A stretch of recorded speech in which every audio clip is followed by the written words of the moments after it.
Oh man, I wish this discussion could go on forever. Ignore the bell. We're gonna keep going, people. Okay, so we're just going to start then. Hello, and welcome to the Ignore the Bell podcast. I am Nathan Knapp. And I'm Tyler Knapp. This is episode 5, I want to say. 5? Yep. Okay. Yeah, episode 5. So last time we were talking about the Avengers, and initially we were hoping to talk about the X-Men as well. We were going to do a comparison of the Avengers versus X-Men, and then we had a lot to say about the Avengers, and so then I mean, there are a lot of movies. there's a ton. There's like 20 if you're just talking about the MCU, and then yeah, and we're not even restricting ourselves entirely just to the MCU, because we have talked a little bit about like the comics. We didn't even get into like really any of the other stuff, like the TV shows, the Netflix content, and all of that. But then, and we did mention the X-Men, but we didn't really get into it too much. Yeah. So on this episode, I think let's start out just by like talking about the X-Men, and then we can do comparisons as we go, sort of thing. Sure, that sounds good. Cool. So as far as I figured, like what we should do is probably provide some kind of overview of where we're at with X-Men, because we did kind of the same thing with Avengers. Oh, do you have it ready to go?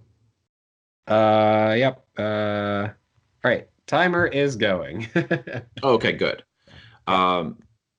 Yeah, so I think when it comes to X-Men, I think there's 11 movies right now, if we're just talking about the 20th Century Fox pictures. Then are there other ones? Well, I'm saying, like, if we're just talking about movies, then there's 11, but then there's definitely animated versions of it, and then you have comics, and then you have novelizations, and I'm sure there's other stuff that I'm unaware of as well. Right.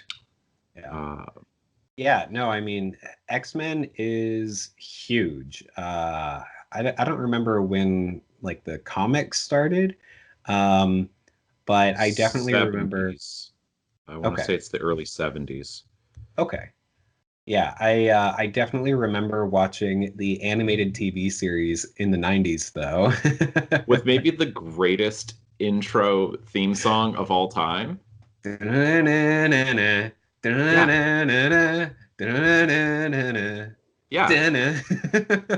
I mean, like, everyone knows that. And honestly, that might be the best TV intro theme song of all time.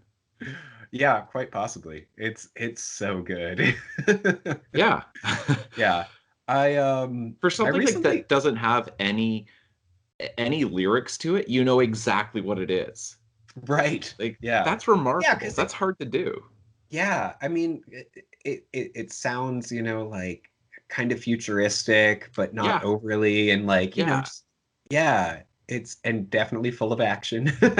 Right. Yeah, it's a really interesting sound, because it's not exactly like, that synthro music that you get from like the 1980s, like kind of a John Carpenter feel to it. It's not that, but it's not traditional symphonic with strings. It's this kind of, it's a very 90s sound. Right. Yeah, absolutely. Which the 90s don't typically have a sound like that, but that I think does. Yeah. I recently tried to rewatch that series, and I really, really struggled with that. Like, it's on Netflix, but Canadian Netflix. Oh, okay. It's not on US Netflix. I know. I was disappointed, because I know it's on Canadian Netflix, but not US Netflix. Which, by the way, most Americans don't know this. When I explain this to people, they're like, wait, Canada has its own Netflix? And I'm like, no, it's like country restricted. And so depending on which country you're in, then you get different content. And so it's like you just have a regular, for those of you who don't know, you just have a regular Netflix membership. But when you go on vacation, then you get all of that like extra content that you're not used to having, which happens to Canadians all the time when they go on vacation.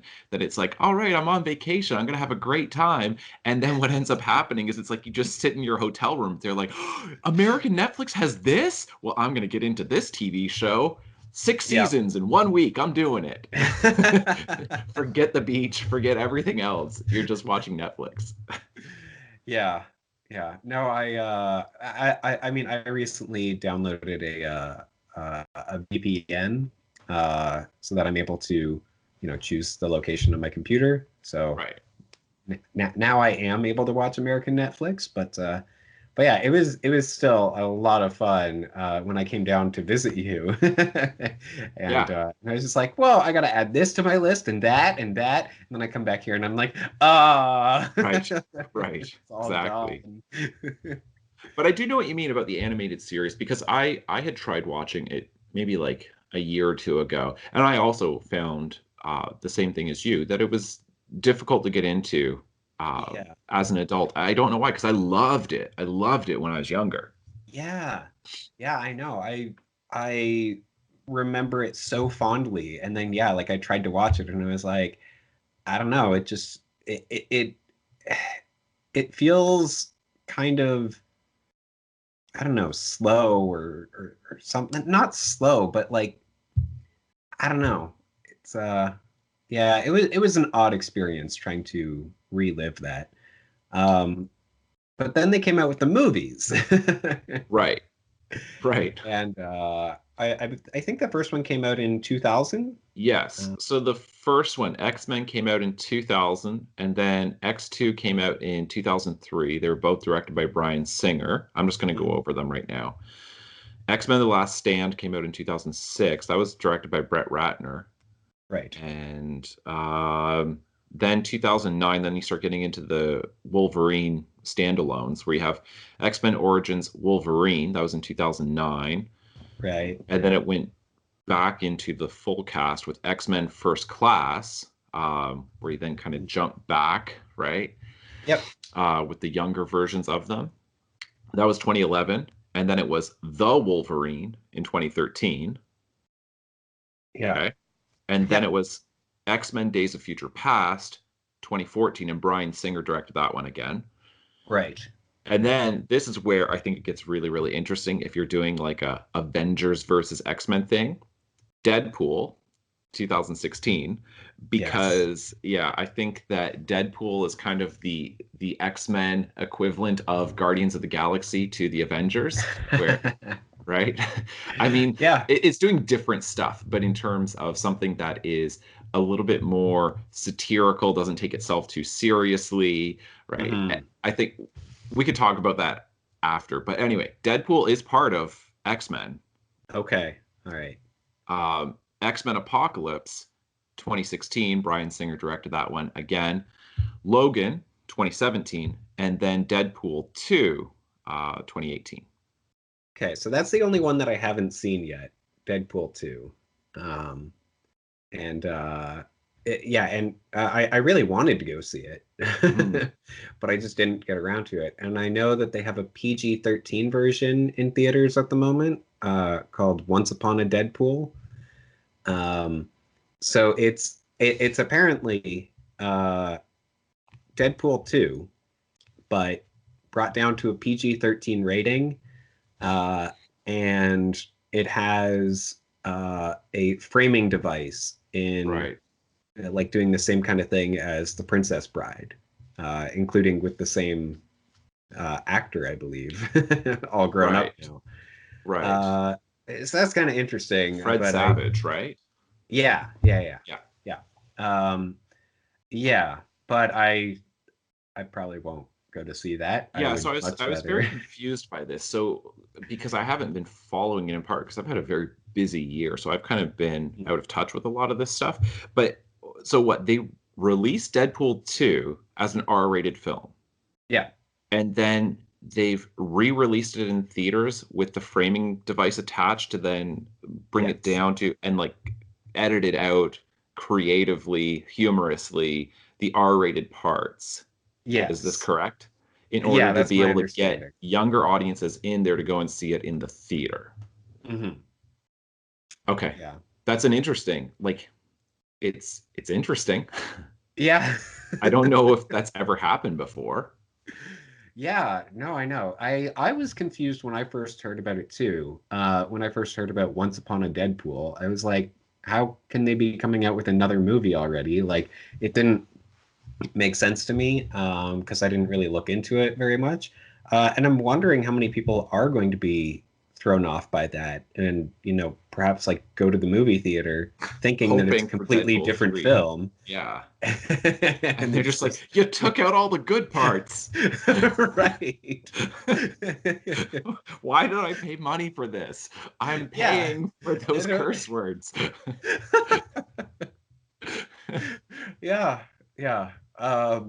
Yeah, so I mean, it's definitely an interesting strategy, though, to try to get a little bit more out of the Deadpool franchise. And I'm sure, the jokes and everything of the framing device are going to be good, but it doesn't seem like it needed to be released in theaters that way or anything. Like, Well, yeah, that's a really, it's okay. I'm trying to think like how deep down this rabbit hole do we go? But I think it's really interesting because I know that most studios are they struggle to make money on really any film. But certainly with the cost of distribution and like getting it out into theaters, I wonder about the financial aspect of it because it's like, well, sure, they've already paid for the film itself, and then if you put in all of those, like you do that creative editing, you remove that stuff that you that makes it an R-rated film. You put in the mhm. framing device, you put in this extra content, but are they really getting repeat viewers? Like how many people are willing to go and see this again Right, compared to you're getting first-time viewers who just couldn't go in because it was R-rated? Like, right. uh, I Yeah. mean, I guess I don't know. I'd be really curious from a business standpoint whether how they do with like financially in doing that. Yeah. Yeah, I know. It's very, very interesting and yeah, I'll definitely be, keeping my ear to the ground to see Yeah, what happens with that, how because how the studio reacts or whatever. But right, because yeah. multiple versions of a film, like that's certainly been done before. Because you have director's Mhm. cuts where the studio producers will say like, no, you can't do that, and then ultimately down the line, then you get the director's version, or sometimes then you'll get like you could choose on the DVD or the Blu-ray which one do you want to view, right? Right. Or alternate endings. So like we've certainly seen this before, but to do this in theaters within the same year to Yeah. re-release a movie, but a slightly different version of it is pretty interesting. Because, like I say, I Yeah, really and it's wonder. and it's already out on DVD and Blu-ray. So it's not like they can like add it to the to the Blu-ray as an option or anything. Like it's in theaters as a completely different thing. And is there going to be another DVD release Oh, I'm for? sure there's going to be. And then, like, for like the Deadpool obsessed fans, like for the hardcore fans, then they're definitely going to buy both. And Mhm. so it's kind of a clever way to get both in there. Yeah, But yeah. Hmm. yeah. But anyway, I was very young when the first X-Men film came out. Uh, but I loved it. And Right.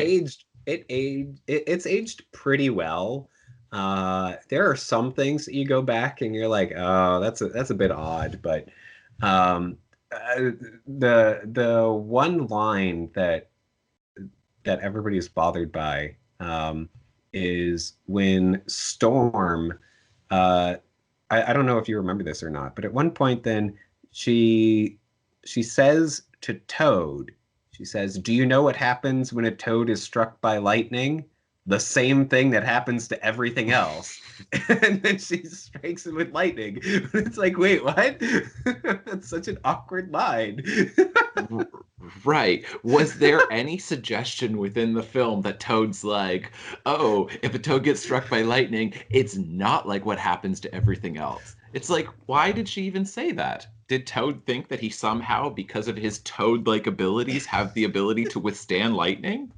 That, I yes, have you're no right. idea. That doesn't, that's just a bad line. But Yeah, it, yeah. yeah.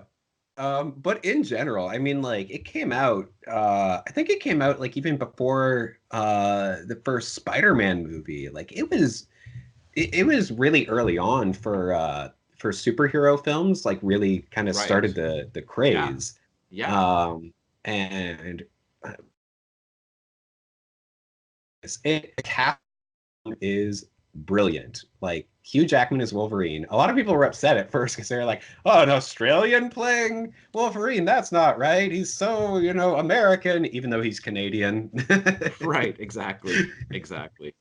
Um, I know. Well, that was, and it wasn't just his nationality. I think that was an issue. It was. I know there were a couple other concerns about casting him as Wolverine, which was Right. I think that. he's like too tall, I think. Okay, yeah. I mean, you could say that he's too tall, that he wasn't built enough, right? Hmm. And he Yeah. definitely like put on a whole bunch of muscle like Right. as they Yeah. continued making more films. And you look at the first film and like he's definitely a lot leaner than he is in the other films. But Yeah. all right, there's that. But then I think the real criticism is that like he was mostly a stage actor who would like, and he would do like musicals and stuff like that. And it's like, you can't have a toe tapping Wolverine. Like, come on. Right. Like he's Right. supposed to be tough and plodding. He's not supposed to be like light on his toes and ooh, look at me. Yeah. Yeah. No, but I mean, honestly, like the casting of the film is it, it's very, very unusual. Like, especially, for a superhero film of its time. You've got Patrick Stewart as Professor X and Halle Berry as Storm. Like, Yeah. it's Yeah. Well, incredible. I know, and that's the thing. And I mean, like if you're doing any kind of comparison between X-Men and Avengers, and for anybody who hasn't watched the Avengers podcast that we did, basically the reason why we're trying to compare them is that you've got basically two different superhero teams, both done Mhm. by Marvel, and it's like which superhero team is better or more enjoyable, right? And to Yeah. me, the Avengers just feels so forced together, whereas X-Men works so well as a concept, as a conceit of a superhero team. And Yeah. and yeah, in the casting alone, then X-Men has got, it has got the Avengers beat so handily, because yeah, you've got Patrick Stewart as Professor X, where you get this seriousness, this gravitas that's being brought to the role Yeah. that I think Avengers doesn't have, no matter how much they try to get like Steve Rogers brooding and doing this. And it's like, I'm sorry, you cannot compete with Patrick Stewart, who anything he says sounds like moving and insightful. And Yeah. then you have Yeah. Ian McKellen. Right. Yeah. And the way those two play off of each other is incredible, which is exactly what you need from Professor X versus Magneto. Like, that's the other thing about the X-Men. Like, they have a long-running rival in the Brotherhood of Evil. Yes. Magneto's whole group of mutants. They're both groups of mutants, Right. and they're on opposite sides, but every once in a while they have to work together, and like Yes. there's such a good dynamic there that is just not present with the one-off villains of the Avengers and all of those films, really. Exactly. And that's what you had said before about the Avengers, that part of the criticism that people will often point to is the that the villains are not very good Mm, and they're not very interesting. And you're exactly right, because X-Men does this on a multi-character scale, essentially what you see within Batman, where you've got Batman and then so he's the superhero, and then you have the supervillain who mhm. has similar traits but inverted as Batman, right? Where Yeah. it's like very, very similar to Batman, except in reverse, Yeah. right? And so they're kind of mirror images of each other, but that's what links them.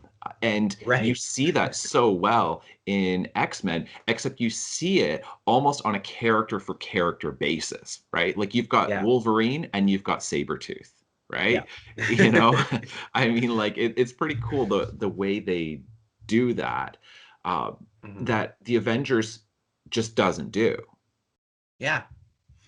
Yeah. No, absolutely. I know. I'm actually really sad that, Sabretooth wasn't in X2 or X-Men 3. They Yeah, killed him off in the first one, and I'm like, what? But I know. Sabretooth and Wolverine, they That gotta be rivalry against is each other. brilliant. Yeah. Yeah. Yeah. And I mean, I'm trying to think because I have so much to say about this. So I'm not quite sure like where to even go with it. Right. But I think I'll just kind of like jump right in with it that X-Men to me is doing so much more, like the themes of X-Men are so much more powerful and adult and sophisticated and interesting than I think any of the themes that you have with the Avengers. Um, Yeah. and because thematically, like, because like what we had said about the Avengers, or at least what I said, is that my issue with a lot of the superheroes in it is that they're very much juvenile wish fulfillment characters, right? Right. You know, that kids can look at this and say, like, oh man, I wish I had a super suit, or oh man, if I get angry enough, I'm unstoppable, right? That you Yeah. have a lot of that, but then it to me, it doesn't work as well as an adult. Yeah. Yeah, yeah. And with X-Men, then it's much closer to Batman in the respect of like, there are certain like responsibilities that come with that. Mm, Um, like there are negatives to being a superhero in right, the X-Men series, right? Like right. they are not respected.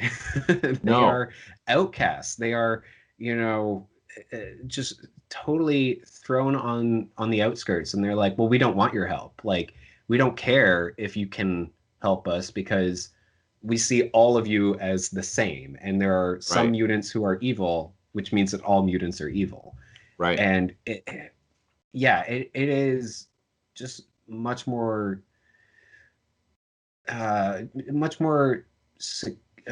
mature and subtle Yeah, than than uh than the Avengers puts it. So it's, I mean, like in the comics, and Magneto's group is certainly known as the Brotherhood of Evil, but I believe they just call them the Brotherhood in the Brotherhood of Mutants, maybe yes, in the films. yes. Um, and that just adds to that subtlety, right? Where it's like, well, they don't see themselves as evil. Like they're No, standing up for mutant rights. they're exactly. And this is where, to me, like the themes of X-Men, because like, and we can get into some of the negatives of at least the film adaptations that you see within the X-Men franchise. I think one of the things that maybe it's not a huge criticism, but I find that the plots can be really convoluted, right? Yeah, yeah, that's fair. And Um, it to me it doesn't really take away from it because to me what makes X-Men films so great are the themes because I think basically you've got multiple ways of appreciating of analyzing or interpreting or ingesting any kind of story. And so you can look at it just from the plot level. And you can just say, like, well, let's analyze the plot. Is it a good mhm, plot? Is it a bad plot? Is it exciting? Is it boring? Right? Just right. plot. What are the events? And then you can get into the characters. Are they interesting characters? What kind of person is this character? And you can really get into that and the dynamics between characters. And then you can get into themes. Themes are big ideas that are being explored through the plot, through characters. And Yeah. I think that you could say that there might be some similarity between X-Men and Avengers in terms of which film franchise has got better plots. Then you could just say, Mm, they might be about the same because the plots are not really the satisfying part to me. right. Yeah. Right? The actual like events on screen, it's like that's actually not really that interesting to me. I Yeah. think X-Men definitely has got Avengers beat on the character level, but then thematically, like Avengers cannot hold a candle to what X-Men is doing. And Yeah. the way the first film starts, and then it begins with the Holocaust. Like it really Yes. does. Yes, it does. It begins Yeah. it begins with Magneto, Eric as a young kid where he's separated from his Yep. parents because uh, they're being pulled away and separated by the Nazis, and because he's Jewish in Nazi Germany in the 1940s, and that's kind of when his powers come out because he is so distraught over the fact that he's getting separated, right? That he like pulls like the fences and they bend and Yeah. twist, right? Yeah. And it's that Magneto follows this through, and he's like, I survived the Holocaust. I have got the number, like my number tattooed on my arm, right? Mhm. And that what happened to the Jews in the 1930s and the 1940s is exactly what is happening to mutants now. That Yeah. we are the others in society, and we are being made the scapegoats for everything that is wrong with society. And that at the heart of this, he's like, I have seen this before. I have seen a few deranged people who gather too much power, and they get the public on their side, and they will turn on us and they will destroy us. And then his solutions for how to fight this are extreme, and you know like Yeah. certainly like bring him into supervillain territory.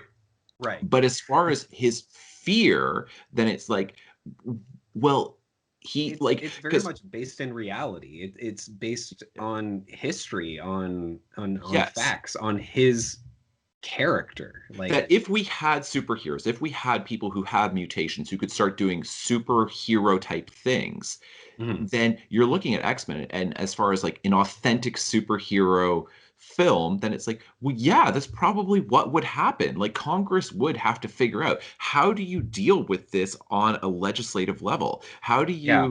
How do you And, legislate against mutants?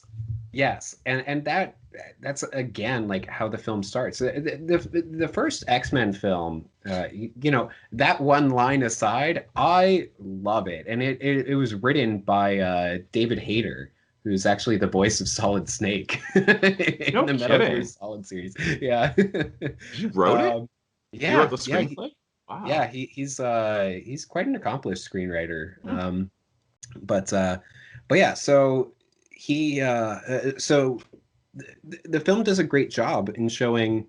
It shows us the background of Magneto. It shows us the background of Rogue, just discovering her powers, Right. and then running away from home, and everything, because she's scared of her own power. Uh, and then it also shows Professor X and Magneto at Congress, I believe, like at a judiciary committee that's discussing the mutant problem. Right. Right. And the Senator Kelly, I think, he specifically says, like, well, we've got a girl who can walk through walls. Like, what's to stop her from going into a bank and just grabbing all the money? And it's like, that's a genuine fear. Yeah.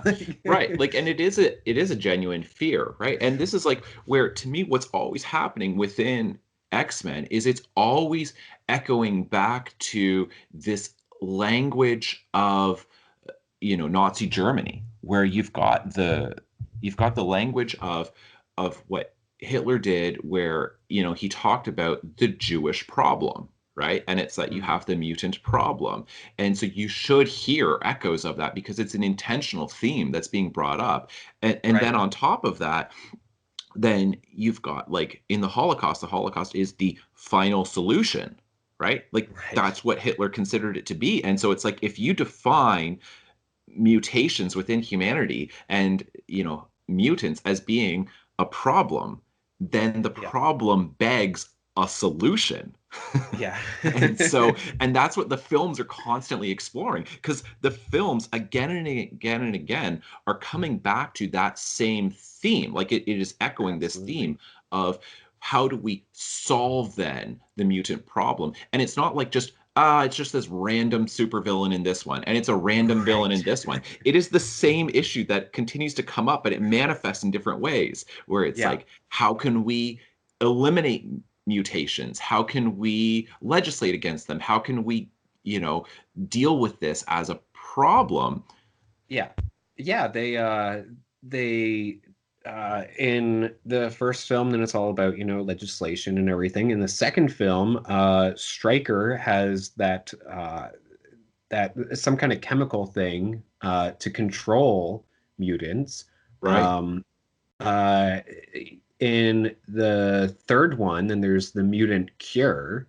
right. And it's like, well, but it's not a disease. It's like it's and I mean, yeah, even like the way that Magneto, like it does, keep tying back to all those themes with Magneto saying like it always starts with identification, and that's what the Yes, first film starts with, right? Like it's yes, like, oh well, we don't want to outlaw mutants. We want them to be registered, and it's like, right. well, if you have a list of all the people who are mutants, that's that's not necessarily a good thing. That's No, and very much that's what happened That's what happened in the in Holocaust, right? And yeah. it's like with like the gold star or the yellow star having that, like Jews having to identify as being Jewish. I mean, like, yeah, and Mhm. like I definitely like this is just a personal little thing. Like I really like the theme so much so that like in my first book, like a list, a registry of we have to identify these people, right? Like I did all of these things because to me these are very interesting themes Oh that yeah, for that sure.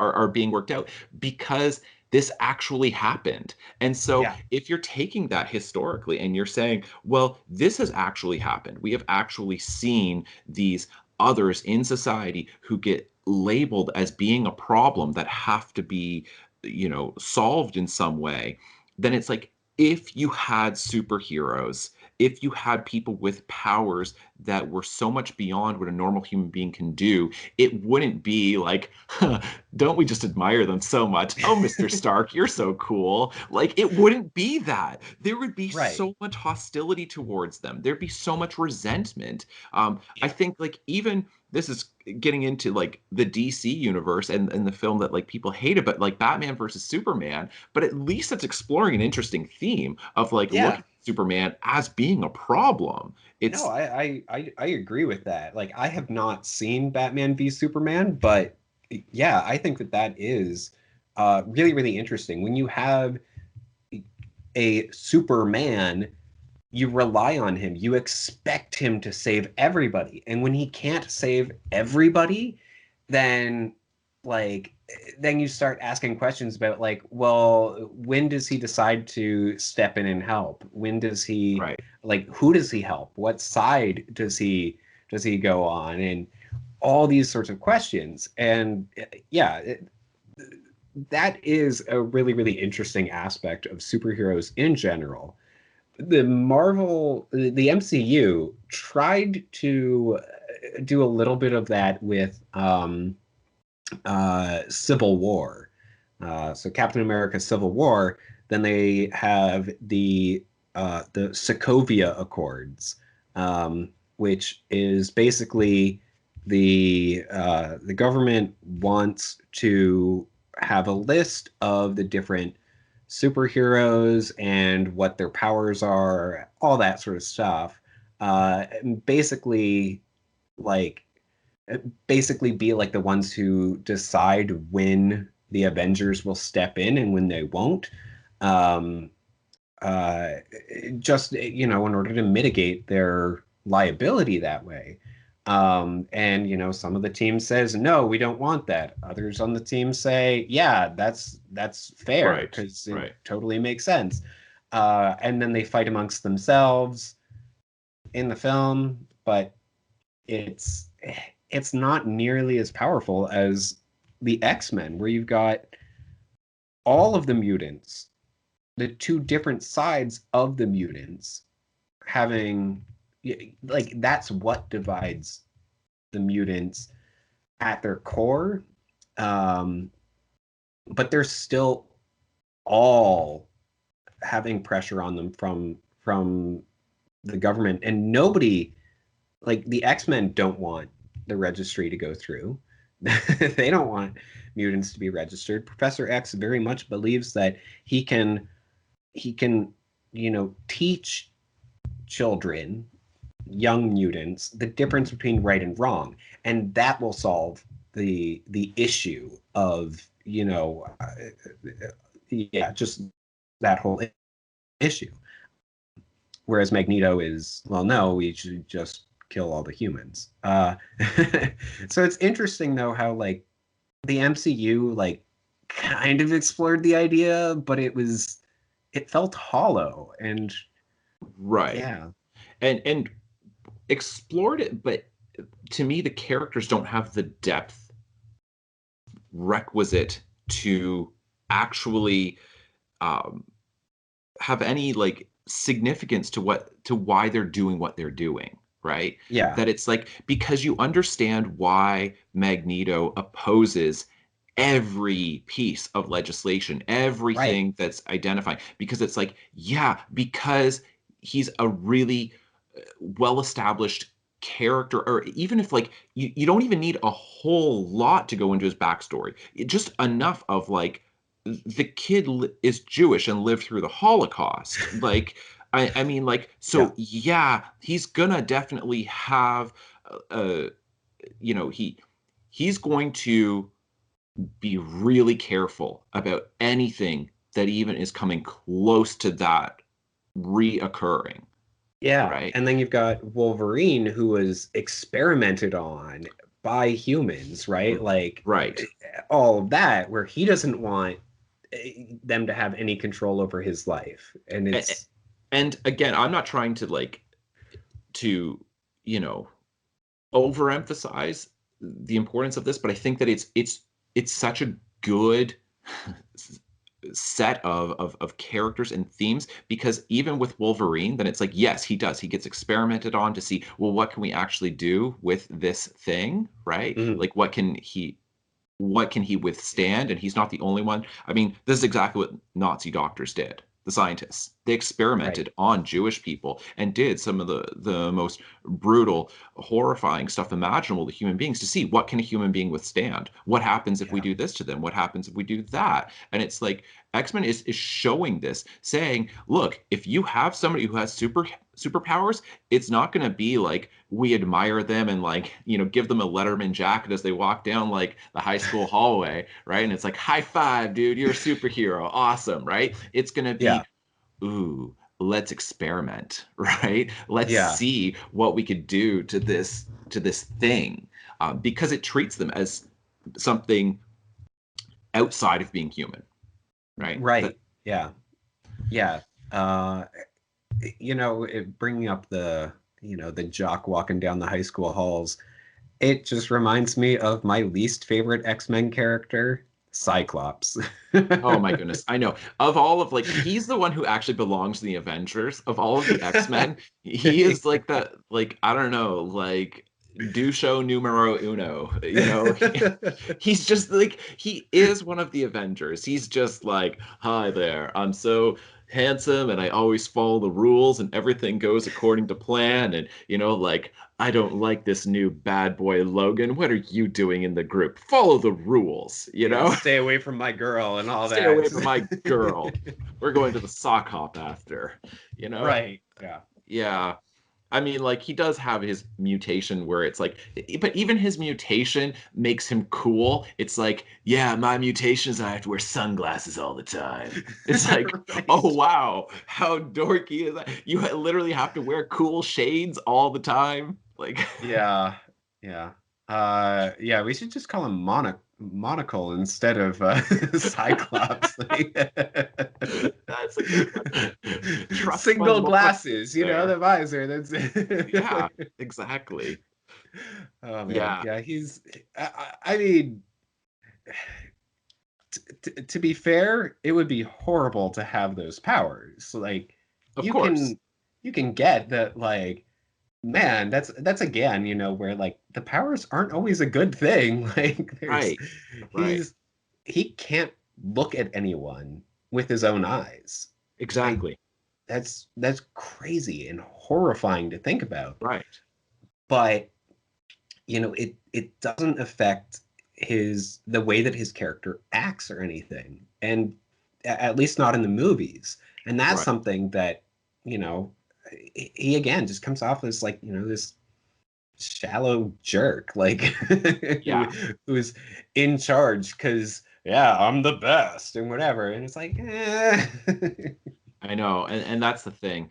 I yeah, I think though it's good having him in there though because you then do get that interplay between him and Wolverine yeah, yeah, because you have that like you need that foil within the group that Wolverine is contrasted against, right? That it's like yeah, we like Wolverine because he rebels against Cyclops, right? right. If there was no Cyclops to rebel against, then like Wolverine probably wouldn't be as interesting or, you know. Yeah. Well, then he'd probably be, more rebelling against Professor X, and then we wouldn't like him as much. Exactly. That's what I'm saying. Yeah, because you don't Yeah. want him rebelling against Professor X because we like Professor X, but it's like you kind of need that Yeah. character that like we don't really like for him to rebel against, and it's like he's fine, he's part of the group, but like yeah, he's kind of a jerk. Um, yeah, I mean, so all of those things to me make X-Men so interesting, and you are right that part of the interesting thing too is that you've got Magneto, where him and Professor X, like their two groups occasionally do have to work together, right? Hmm. And so it's it's such a the world of X-Men to me is so complex and there's so much depth to it where there's so much to explore within that because mutants kind of exist all over the world and Yeah. you've got so many that you can explore and the dynamics between all of them. It's it's Yeah. interesting in a way that I don't know. I find I mean, I want more of that too. Like, I want yeah, to see more of, like, w- what are the different countries doing? Maybe some right, countries have registration, and then you have mutants who are emigrating, right? Who are, like, right, leaving their homes, trying to find a place where they can just have a normal life and everything. And that could actually be that's actually very topical at the moment. Um, so 20th Century Fox, get on that. This should be your next film. right. But And I mean, because X-Men has always been based on, like, what's going on in society as well, like there's in the tons of social comics. commentary. Yeah, Tons. like starting up in the 70s, you said. Um, like it was following in, the uh everything about, like, race relations and women's rights and everything, like all that was going on, and it's very much bringing that to the surface and saying, like, well, anybody can be an other, and how are we treating these others? That's Exactly. you know And it's yeah, really, really interesting. you're right because of when it came to prominence. It was either early 70s or late 60s, but right around there. But certainly all of these issues like civil rights and women's rights Mhm. and all of that was going on at the time. And different groups have picked up on X-Men as a group of characters to identify with and to look at their plight and say, like, that's representative of what we're going through. Because I Yeah, know that the LGBTQ community has like going back even to the early comics really identified with X-Men, that they're ostracized by absolutely. society. And then the HIV/AIDS epidemic in the 80s, of this fear of like there's something wrong with you, like we have to like pass these laws to protect ourselves from like you have become something else because of what you have. And really demonizing this particular group of people and fearing them. um, Yeah. Yeah, and I mean with LGBTQ plus or whatever it is, um, then they even uh, they even reference it like in one of the movies. It's played for laughs and everything, but uh, Bobby Iceman, then his parents, his mom, when he comes out as a mutant, and then his mom is like, "Have you tried not being a mutant?" Like it's right, right, it's exactly. very much, "Have you tried not being gay?" Like Right.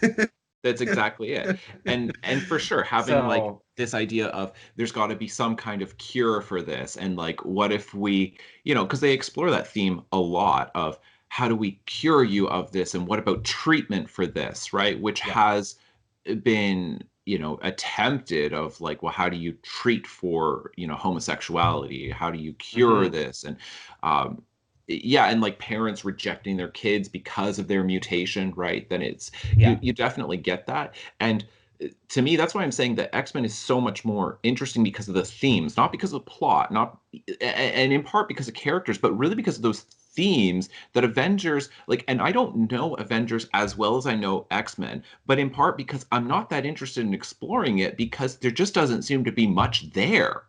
Yeah. Like I don't know what themes they're exploring. Like with Thanos, when Thanos, is like, because the way you've explained it to me, he basically says like he, the rationale for him trying to get rid of half of humanity is, or half of all living creatures in the universe, right? Am I getting it Yeah. right? Is that, well, my planet dealt with overpopulation. We didn't deal with it, so then it caused all these epic problems. Now that I've got all of the jewelry in the world, I will solve this for everyone. And it's like, really? That's it? Like, but that to me doesn't it it's like I have questions, right? Whereas Magneto is like, you can't let them identify us, you can't let them pass this legislation, and we have to fight against this, and there's nothing wrong with being a mutant, and this is happening again, and we've seen this before. Then it's like, because of his own background, because of living through the Holocaust, then you go, well, that makes perfect sense. And even him and Professor X, like if you're talking about like the civil rights era in the late 60s, getting into the early 70s, they're very much they can be read as stand-ins for a more moderate work within the system, or a more radical, we need to go outside the system of Martin Luther King Jr. versus Malcolm X, right? And that Right. Magneto Yeah. is very much we need to militarize, we need to aggressively stand up for our rights, and we are separate from the white community as an African Right. American community, and we need to reject our old identities. We are not those people. Like we need to take on new names, and we need to like reject the name, like our last names that were given to us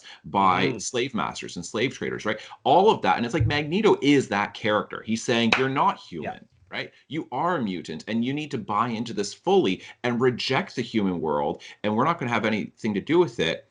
Whereas Martin Luther King Jr. is much more, hey, you need to get everyone on board with this, that you cannot just like be, you cannot just take pride in your own ethnic or racial background and really like come into your own and build these strong communities. You also have to have white communities who support us and Hmm. support legislation that gives us equal protection under the law. And that if you can work within the system and change hearts and minds, that's how you really deal with racism. It's not through antagonizing things, right? And it's like Right. It's that, through integration. right, rather than segregation. Yeah. Exactly. And so it's interesting that, because if you're looking at Magneto, then you're just like, I don't really agree with your ultimate solutions, but I understand where you're coming from, right? Yeah. It's like Thanos, I don't understand where the dude's coming from. Like, and it seems shallow and kind of like forced together, whereas in the X-Men I feel like it works so well, and you get this like resonance and this harmony where it's like it works on this level and this level and this level and this level. Yeah. Yeah. No, I agree. I mean, it's, again, like seeing Magneto in those very first moments of the first X-Men film as a boy in Nazi Germany, right? Like it's powerful, and it lets you know his entire background Yeah. without anything. Like it's just like, there you go. Now you know who the character is. Whereas Thanos, then it's like, yeah, he's the big bad, and then eventually it's like, and here's why he's that way. But that doesn't work as well. Like it's No. more interesting to know who the character is and see what they do Right. than to see what they do and then find out who they are. So Right. I think that's, yeah, like one of my main issues, at least with with Thanos and the Avengers and all that versus X-Men. Like X-Men is just so good on having those backgrounds for the Yeah. characters established at the beginning. Like you see Wolverine as a loner and everything who doesn't want to be part of the team. You see Magneto who's, in Nazi Germany. You see Rogue struggling with her powers, right? Like being afraid of her powers and running away. Like you see all these things immediately as you're introduced to the characters. Yeah. And it's so good. Yeah. Because I mean, like, if you're looking at this, like, as good writers know this, that a reader or a viewer, we don't get scared or feel a lot of suspense because of plot reasons.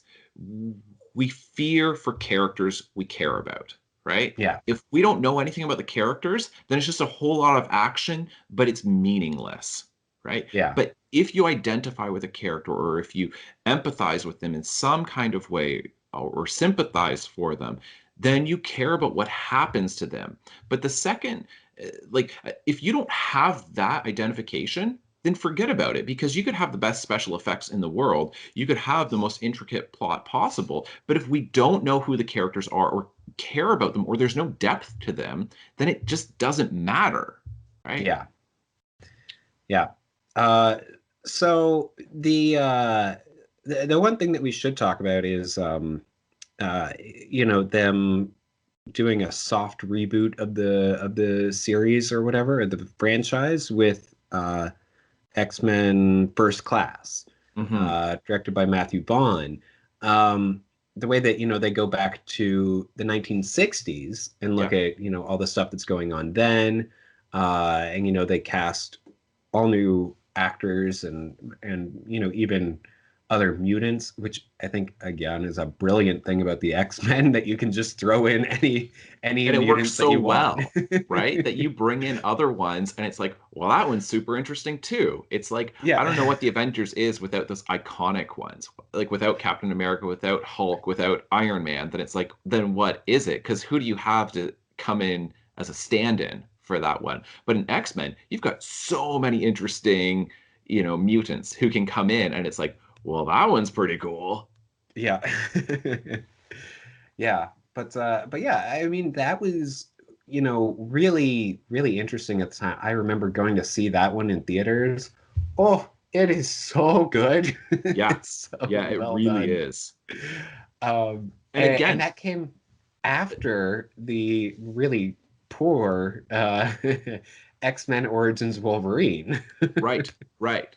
Yeah, that it's like you get this like pretty bad misstep, and then you like come back with a really strong, like reboot almost. And again, great casting too, right? Like James Yeah. McAvoy, Michael Fassbender. Like Michael Fassbender, he's Yeah. to me, he's sort of like a. This might sound like a strange comparison, but he's sort of like a young Michael Keaton, where it's like I'll watch him in anything. He's so good, Okay.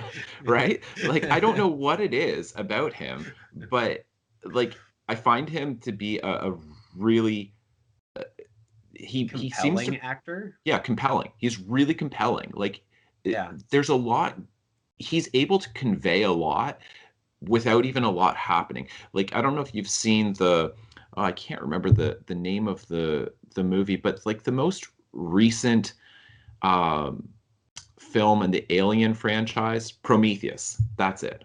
Okay. I Um, think they've come out with another one since then. all But yeah, right. he's in both of them or whatever. Okay. So, But yeah, yeah. he's like he plays like an android in it, or Right. and it's like and he's still like, huh, right? Like Yeah, yeah. Just I mean, I haven't seen the film, but like I've seen a lot about it. And yeah, like the little details that he's able to put into every role, yeah, they're so good. Like, yeah, the little just you know, ticks or whatever. Like it yeah, all yeah, he's a fantastic actor. yeah, yeah, and yeah. So I mean, like great casting in Um, it, and then rebooting it, like going back into the '60s with it, and yeah, yeah. Um, and yeah, it's really interesting how they did uh First Class, which takes place in the 60s. Then they came out with Days of Future Past, which takes place in the 70s, but it does connect to the original trilogy. exactly, And that that's fantastic. That's a story that you could not have done without, the 15 years between the two. right, Like, right, without like having the different actors, right? Like the original actors getting older and yeah, then the new cast and just who are already established. You're not casting young versions of Patrick Stewart and whatever. These right, are other actors who are cast as the same character right. and then just showing, yep, ends up being the same person, and you're like, yeah, okay, I'm sold. Like there's it's so good in uh just letting you buy into it, right? It works so well. It seems kind of like what J.J. Abrams has done with Star Trek and how it's like rebooting that where I'm trying to think of which one it is. I think it's like the second one that he directed where it's kind of doing, what is it, Star Trek 2 or 3, Oh where yeah, yeah. like where Spock dies at the end, but instead then like they reverse it, right? Yeah, Like J.J. Abrams reverses it, and it ends up being Kirk who dies instead of Spock, yeah, right? And it's like, but then the whole thing, it's like it's an alternate universe version of Star Trek, where it's like right. the characters and you love and you identify with. How can we continue to use these characters in, but we need different actors and we also want to surprise you as viewers, right? And it's like they've done that in the Star Trek universe. Like J.J. Abrams, I think, has done that very effectively through Mm. like that narrative device of, you know, being able to say, but this isn't what Star Trek was. You're now Yeah, going to get a whole other version of it.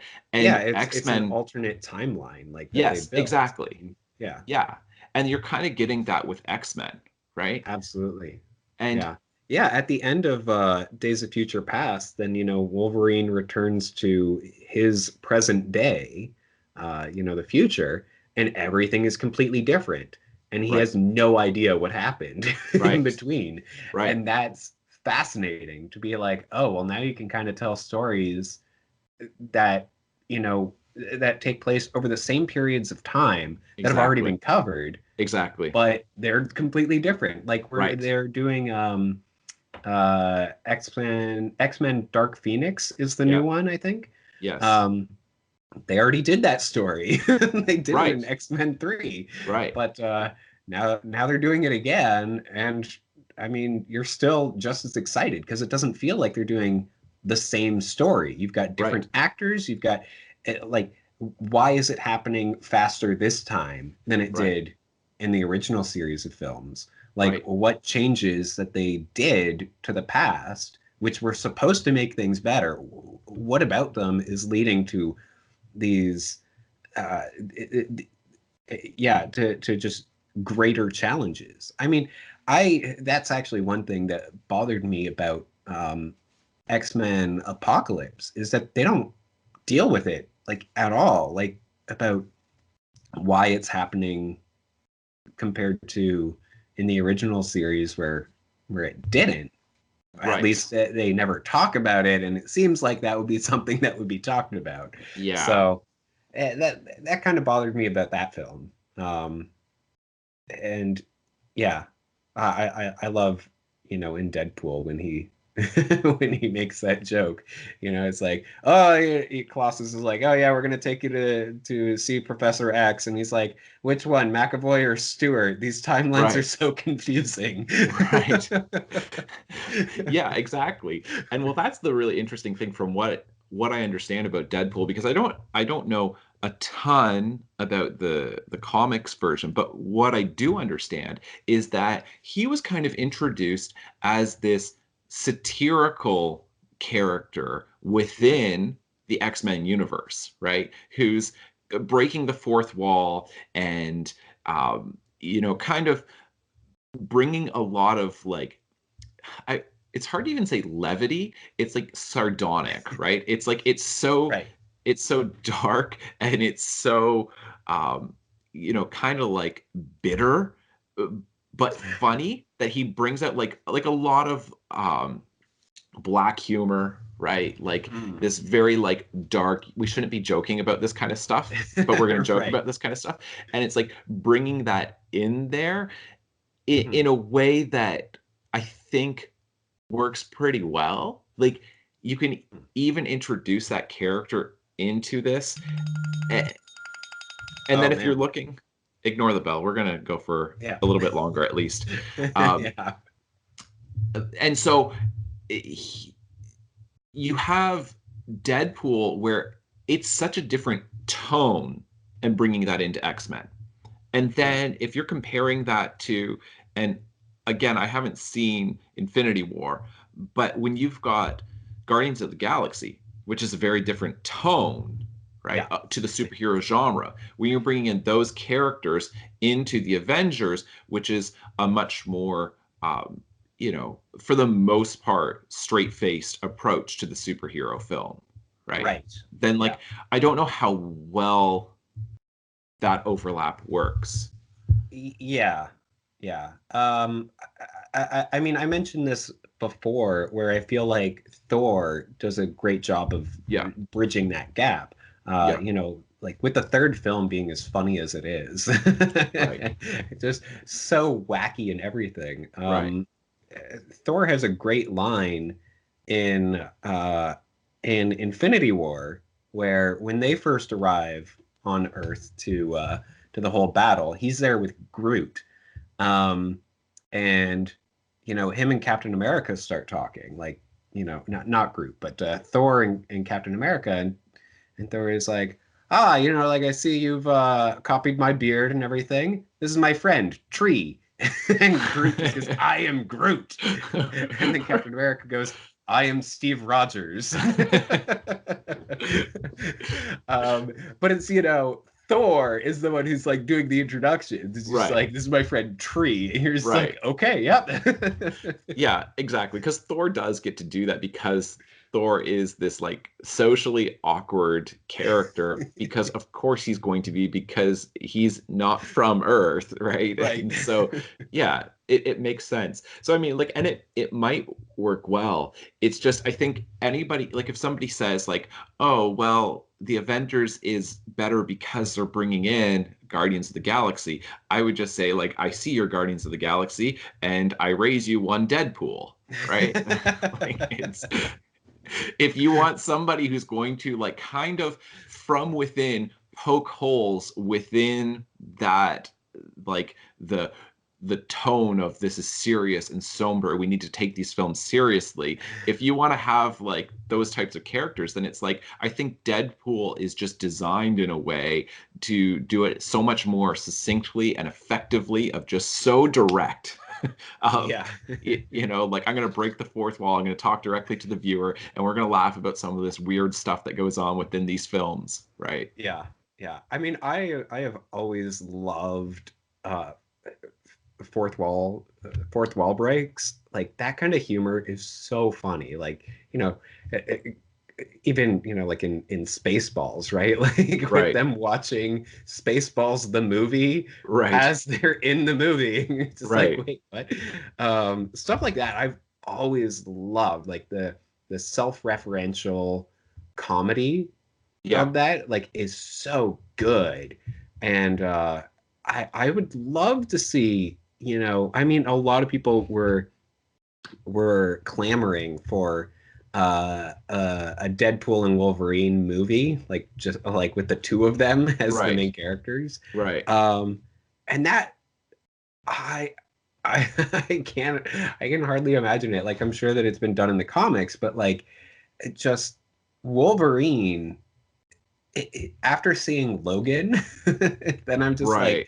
like, he can be such a dark, down, depressed character, Yeah. for good reason. Yeah. And then having Deadpool be the exact opposite. Like, he went through a lot of the same stuff, like experimented on everything, Yeah. but he just approaches it with this level of He's humor and he's Bugs Bunny, right? yes. Like, he's Bugs Bunny. It's like, no matter what happens, it's just like he's gonna be there, you know, with his carrot, and just be like, you know, like, oh, is that all you got, right? Yeah. It's yeah, and I mean, but in the comics, from what I understand with Deadpool, then he's kind of got this like ridiculous attraction to Wolverine, that it's like Right. that he's always kind of like, and Wolverine is like very dismissive of this, and I think, yeah.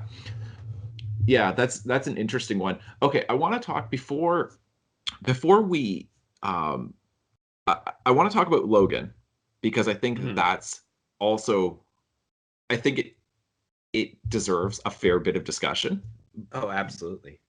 But just because this is, I'm very curious about this. I want you to walk me through this. Marvel or Disney? Is it Disney that has or is working on getting the rights to 20th Century Fox, Uh, like, intellectual property? Like, they're Disney. Disney Disney is is. buying out, yeah, 20th Century Fox. They're just outright buying them out. So they would Yeah, merge with them, and then they would just become like one of the studios that Disney yeah, owns. Okay. yeah, yeah. Similar to Pixar, I guess. Like, Okay. yeah. So yeah, can you walk me through this? So has that happened?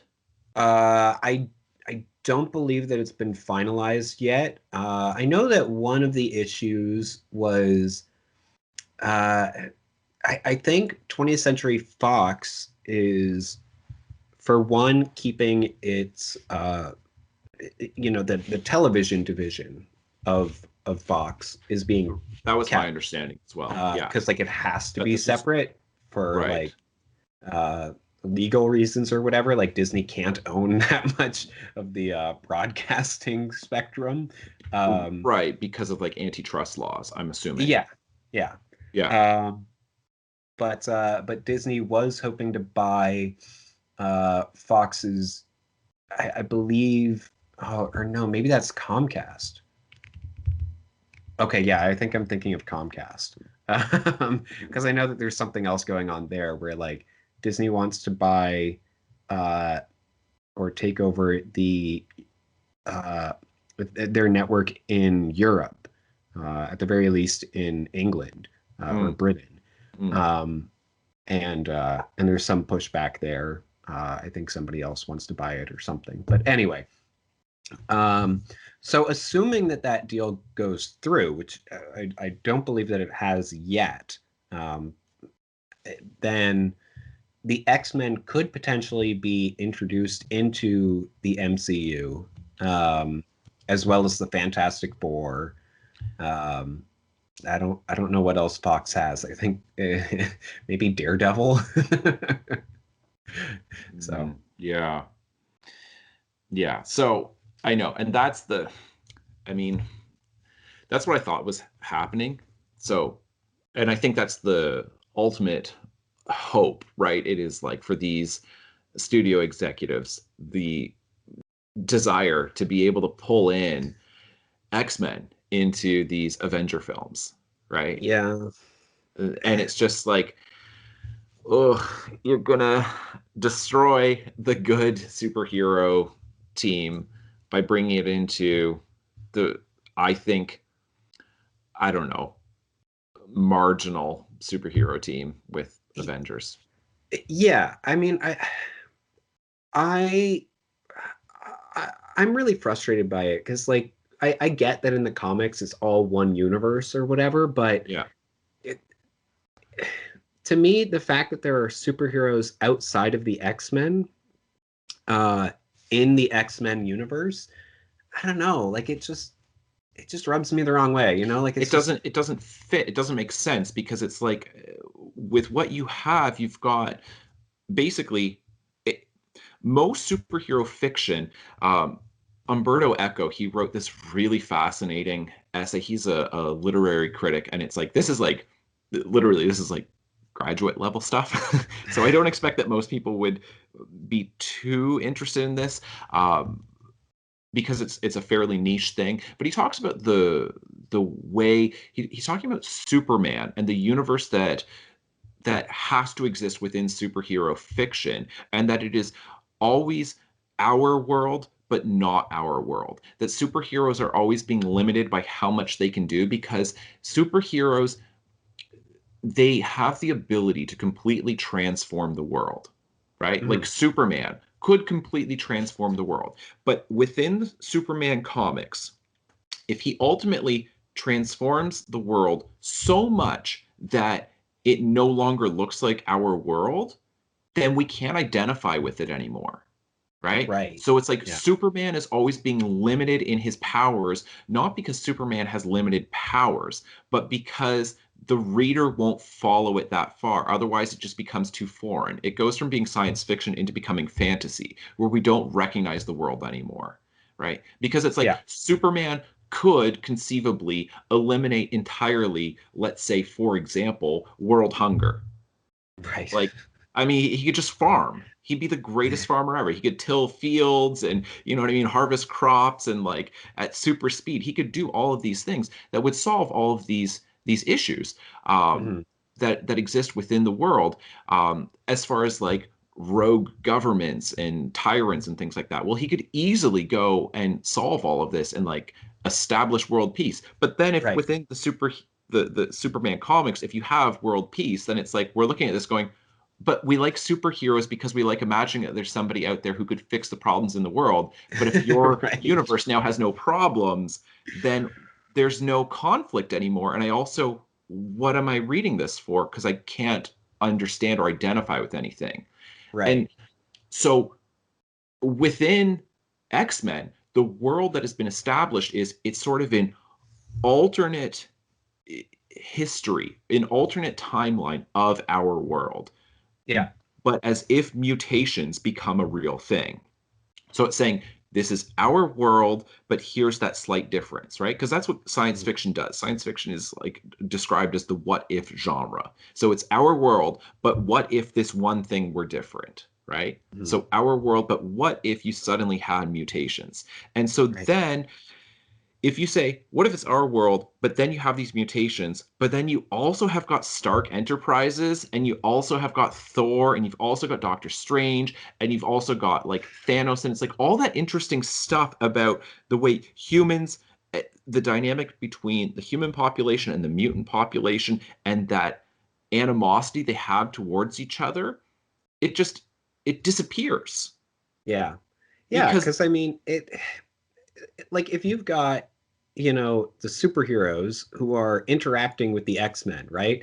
And then it's like, oh yeah, you're one of us, you're part of the heroes. And it's like, oh, so those guys are different, but they're just, heroes who happen to be mutants, rather than it being that whole issue of the other and of them going beyond their limitations to be heroes. And yeah, it just doesn't fit as well. It doesn't work. Like it's The tension within X-Men is, how do you have a world of human beings and mutants, and how do they coexist?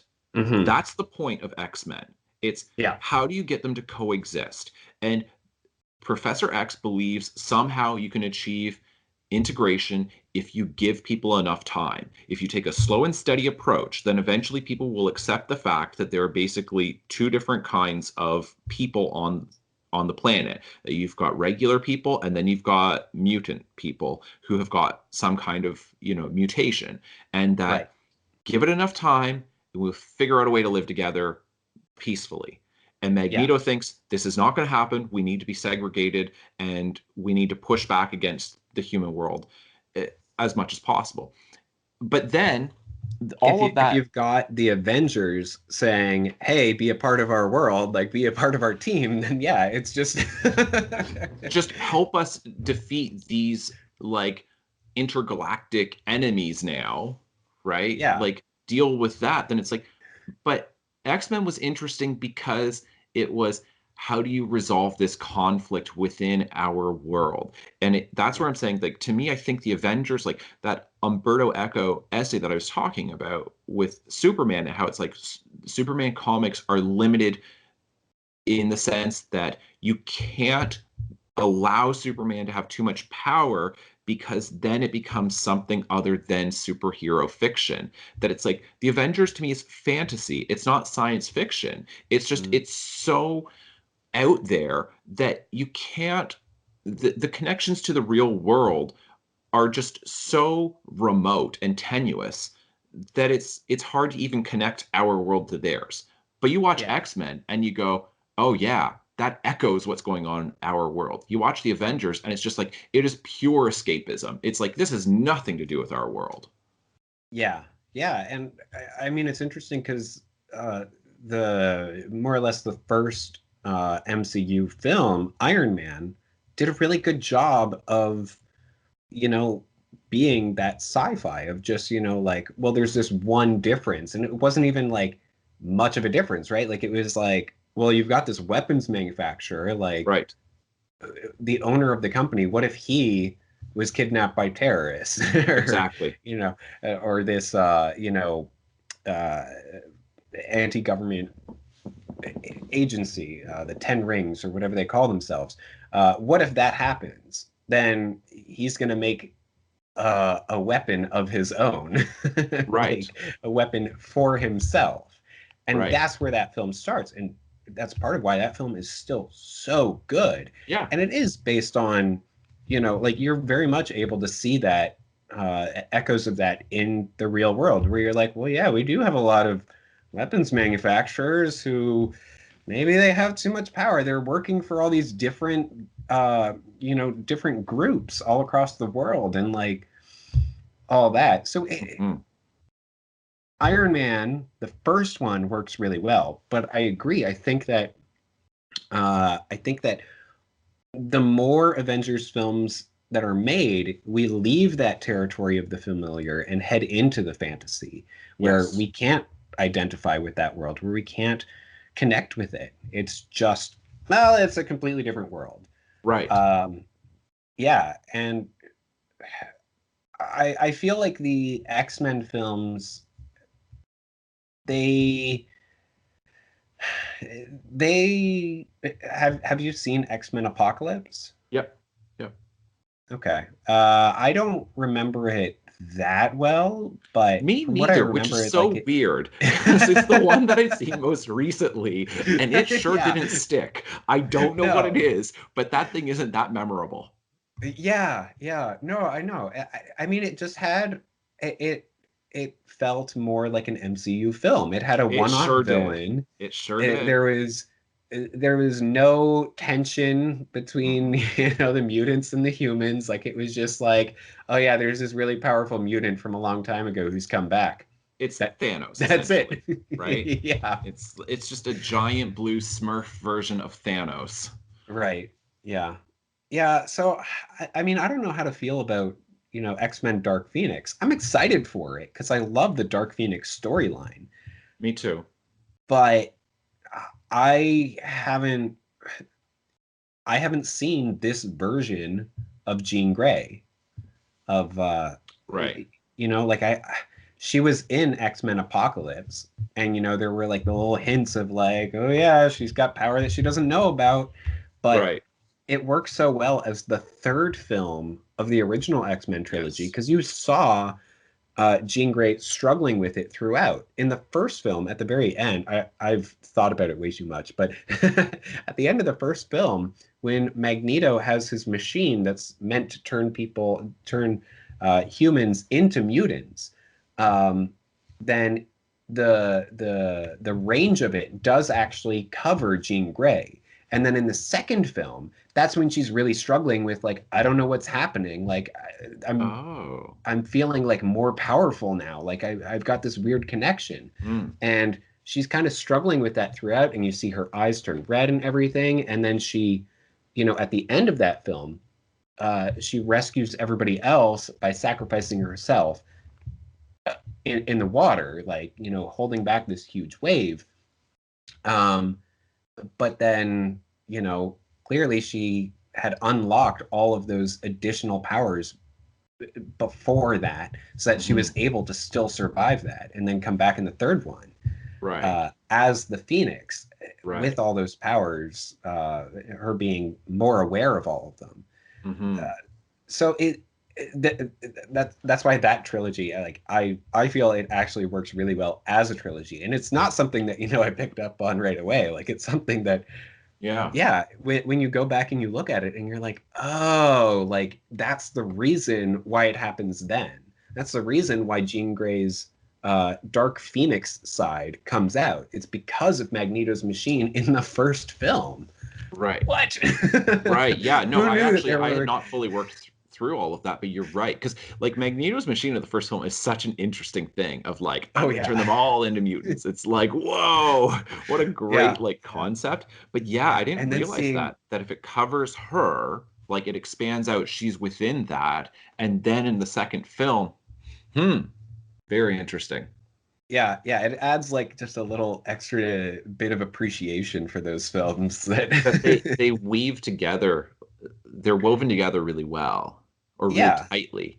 yeah. And and that's one thing that I think I was thinking about this before we started recording is what I like about X-Men is how you have different mutants, different superheroes, where you've got basically you've got the ones with physical powers and then you've got the ones who are more cognitive based, right? Where they've got these Mhm. mental powers. And I think that like and it certainly shows that the cognitive the cognitive based powers are so much more dangerous and Right. um, so much more difficult to control and so much more powerful, right? And then it's like and kind of within that then you're rooting for somebody who's just so carnal and physical with Wolverine, knowing that he is overmatched in every freaking way, right? That Oh it's like yeah. we latch on to him and it's just like okay, the dude's covered like every bone in his body is covered in adamantium metal, and then you've got Right. a character Magneto who can control it. It's like he can control metal. You're like, Yeah. all right, well, number one, on a physical standpoint, you're done for, right? But we Mhm. like that. We like cheering for him because he who goes after Magneto when you're covered in metal? He does it over and over again. And he just keeps doing it like a maniac and you're just kind of like I get it. That's kind of like like my life in general. It's like I know I'm not going to accomplish this but I'm doing it anyway. I'm just going to try. And it's like it's a great character but and then he's overmatched when it comes to any of the mutants who've got like cognitive powers, who have got psychic abilities, right? That like the mutants who have those psychic powers, it's like, well, what's he supposed to do with that? Like, he's an ordinary person who has no psychic powers whatsoever. He can't control things, like force them to move through his mind. He can't get into somebody's mind the way Professor X can. Yeah. And what I love about X-Men is that it works to me for adult audiences so much better, because as I think, coming back to my point that I made earlier in the Avengers podcast and earlier in this one, Avengers, to me, they're very much juvenile type superheroes. Like they're great for juvenile audiences because they're so physical, right? It's just so grounded in who's stronger, and those arguments of like, like, oh, like who, like, could Thor pick up this? And like, if is he strong enough to pick up Thor's hammer? What if he's holding Thor? Can he pick him up? You know what I mean? But it's all grounded in like those kinds of physics. Like, Yeah. But then if you, as a mature person, then you start understanding, you're like, the really dangerous stuff is not the physical stuff. It's the people who, the ones you have to be careful about when you're older. It's not the strong people. When you're a kid on the playground, you definitely have to watch out for that big tough kid who failed fourth grade 3 times. You know what I mean? Who's just way bigger than everybody else. And it's like, that is your enemy because he's so big physically, he will defeat you.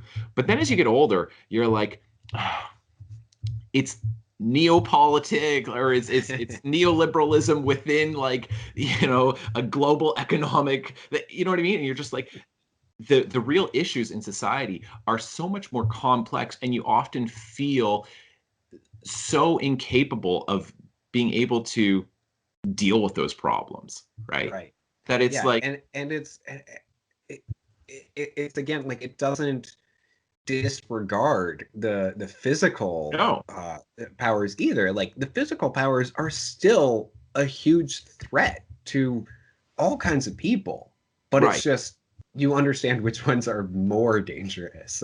Right. And that it's like, you get that whole spectrum of mutants, right? And that, to me, is what's so interesting about it, is that it's because it's like, I mean, this is like kind of a probably coming completely out of left field, but it's like, if you're looking at like Chuck Palahniuk's book and then the film adaptation Fight Club.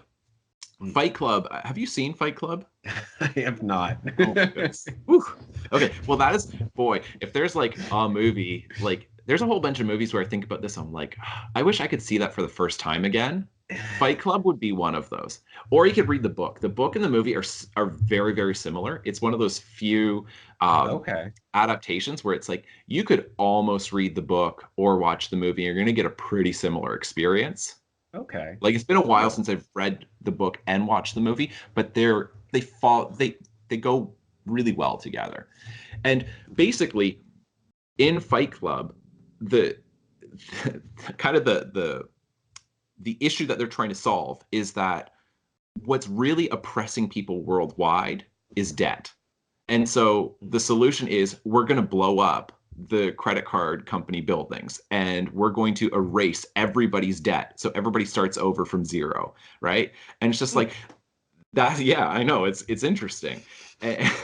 All like the people with like student loans and everything like this, he wrote this in the 90s. Now with like what student loans are today, especially for Americans, like, I mean, like, you can have student loans in the hundreds of thousands of dollars, and trying to get a job when you are a recent college graduate, right? I mean, like, that's very difficult to get a job that will pay you well enough to even try to deal with your student loans. And like, feeling like, what do I do when so much of like the global economy is beyond my control, and it has to do with what's happening in boardrooms with executives who are doing things, and it's like, what do you mean my house is underwater, and my pay isn't keeping up with inflation, and right, all of these like really complex problems.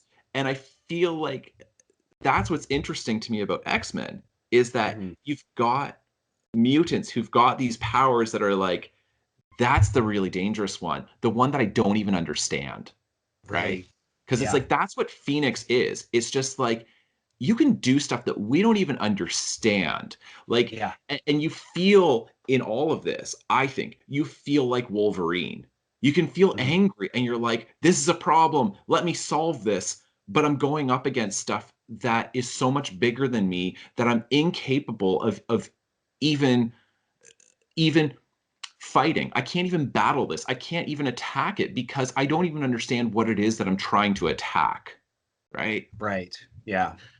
Yeah. And that just to me that like you have to have a certain level of maturity because I know like when I was younger, Phoenix as a character was not that interesting to me. I was just like, Right.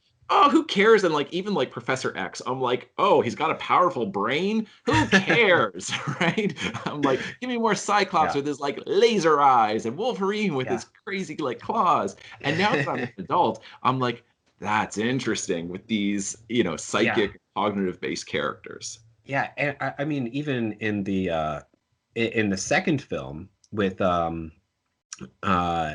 X2, then one of the main villain Stryker's plan is to get is to get Professor X to focus so intently using Cerebro on every mutant that they'll all die. Right.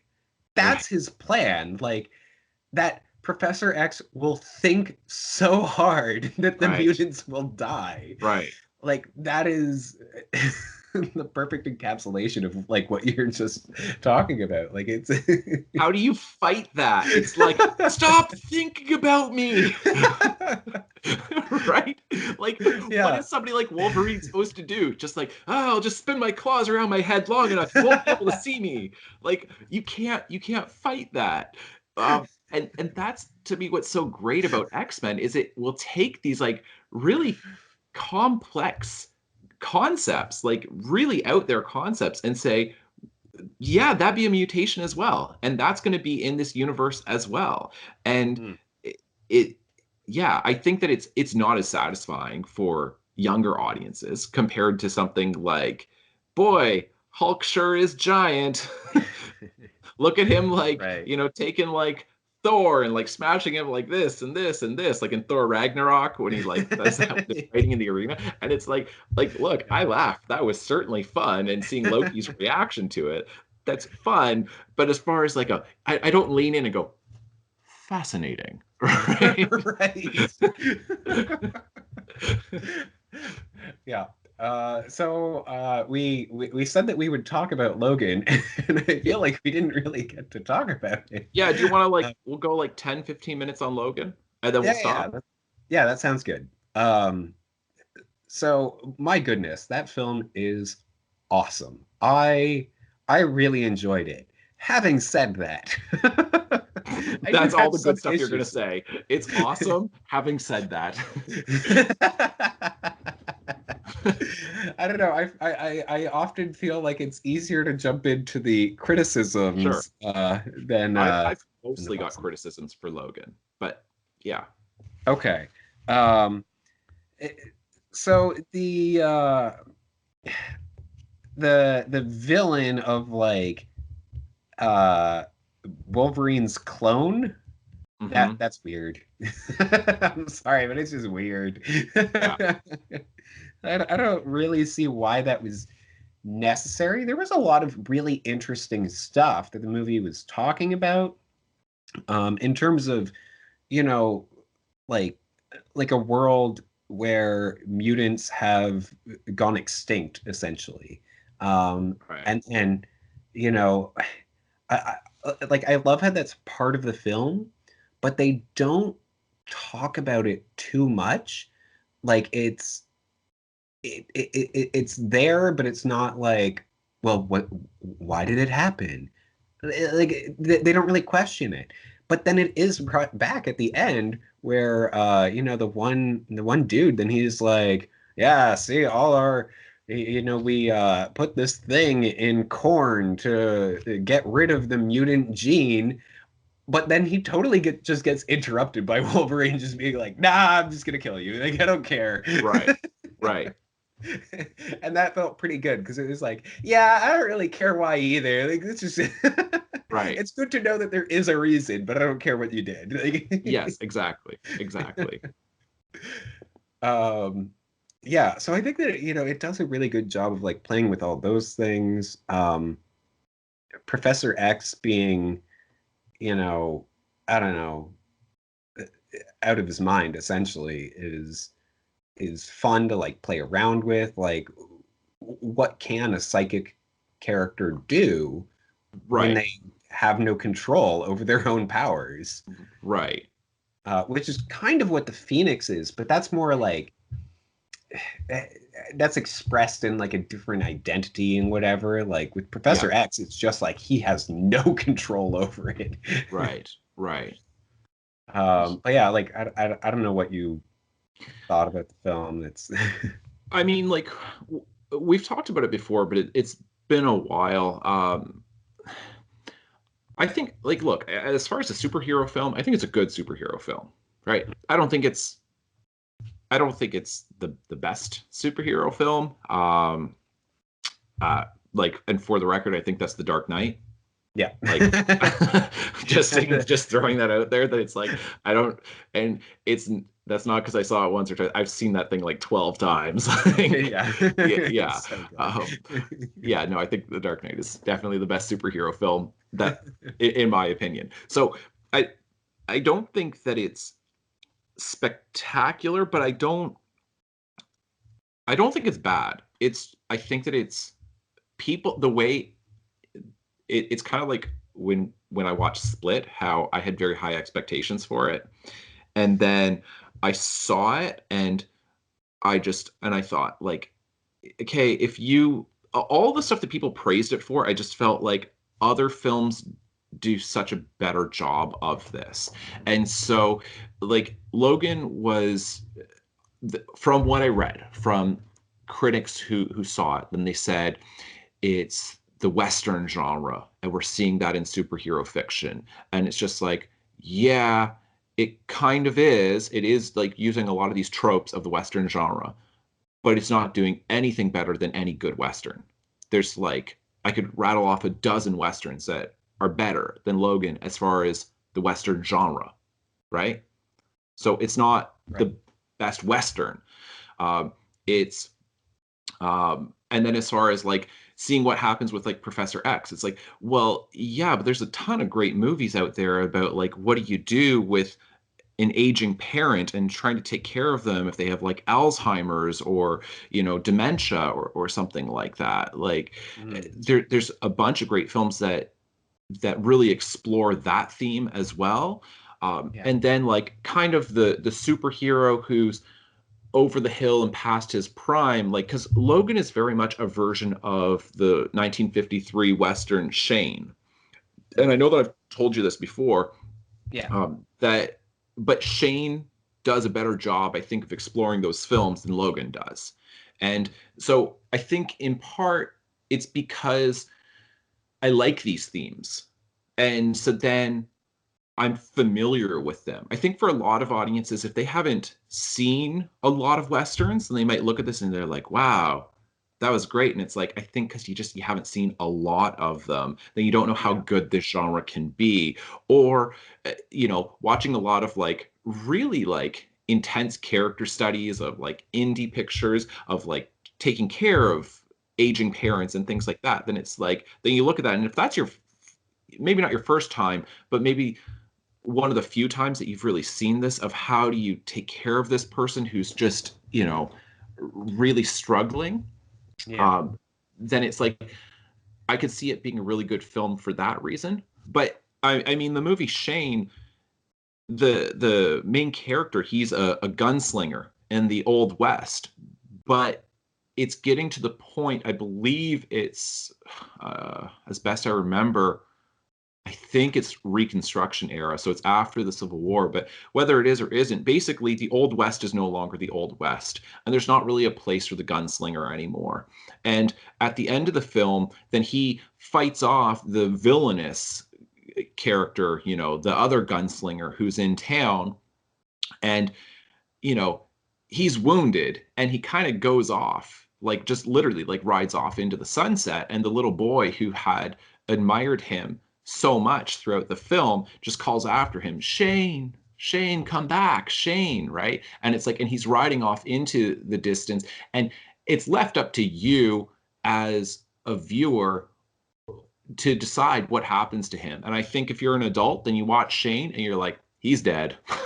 Right. Like, because that's life. You live long enough, you see people you love die, and you see that like the thing that they're so good at they're no longer that good at it, or they there's just no place for them in the world anymore because they've lived too long, right? Mm. And the Wild West became the tame West, became the civilized West, and that killed off the gunslinger, that killed off the cowboy.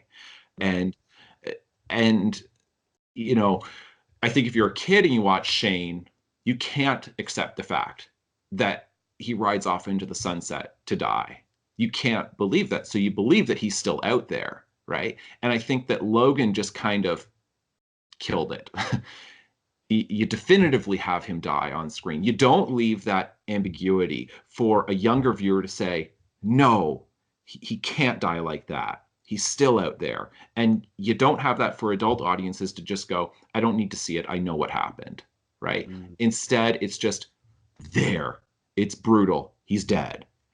And you're supposed to, I think for me, for both a younger audience and a more mature audience, I think it doesn't work that well for either one, unlike Shane.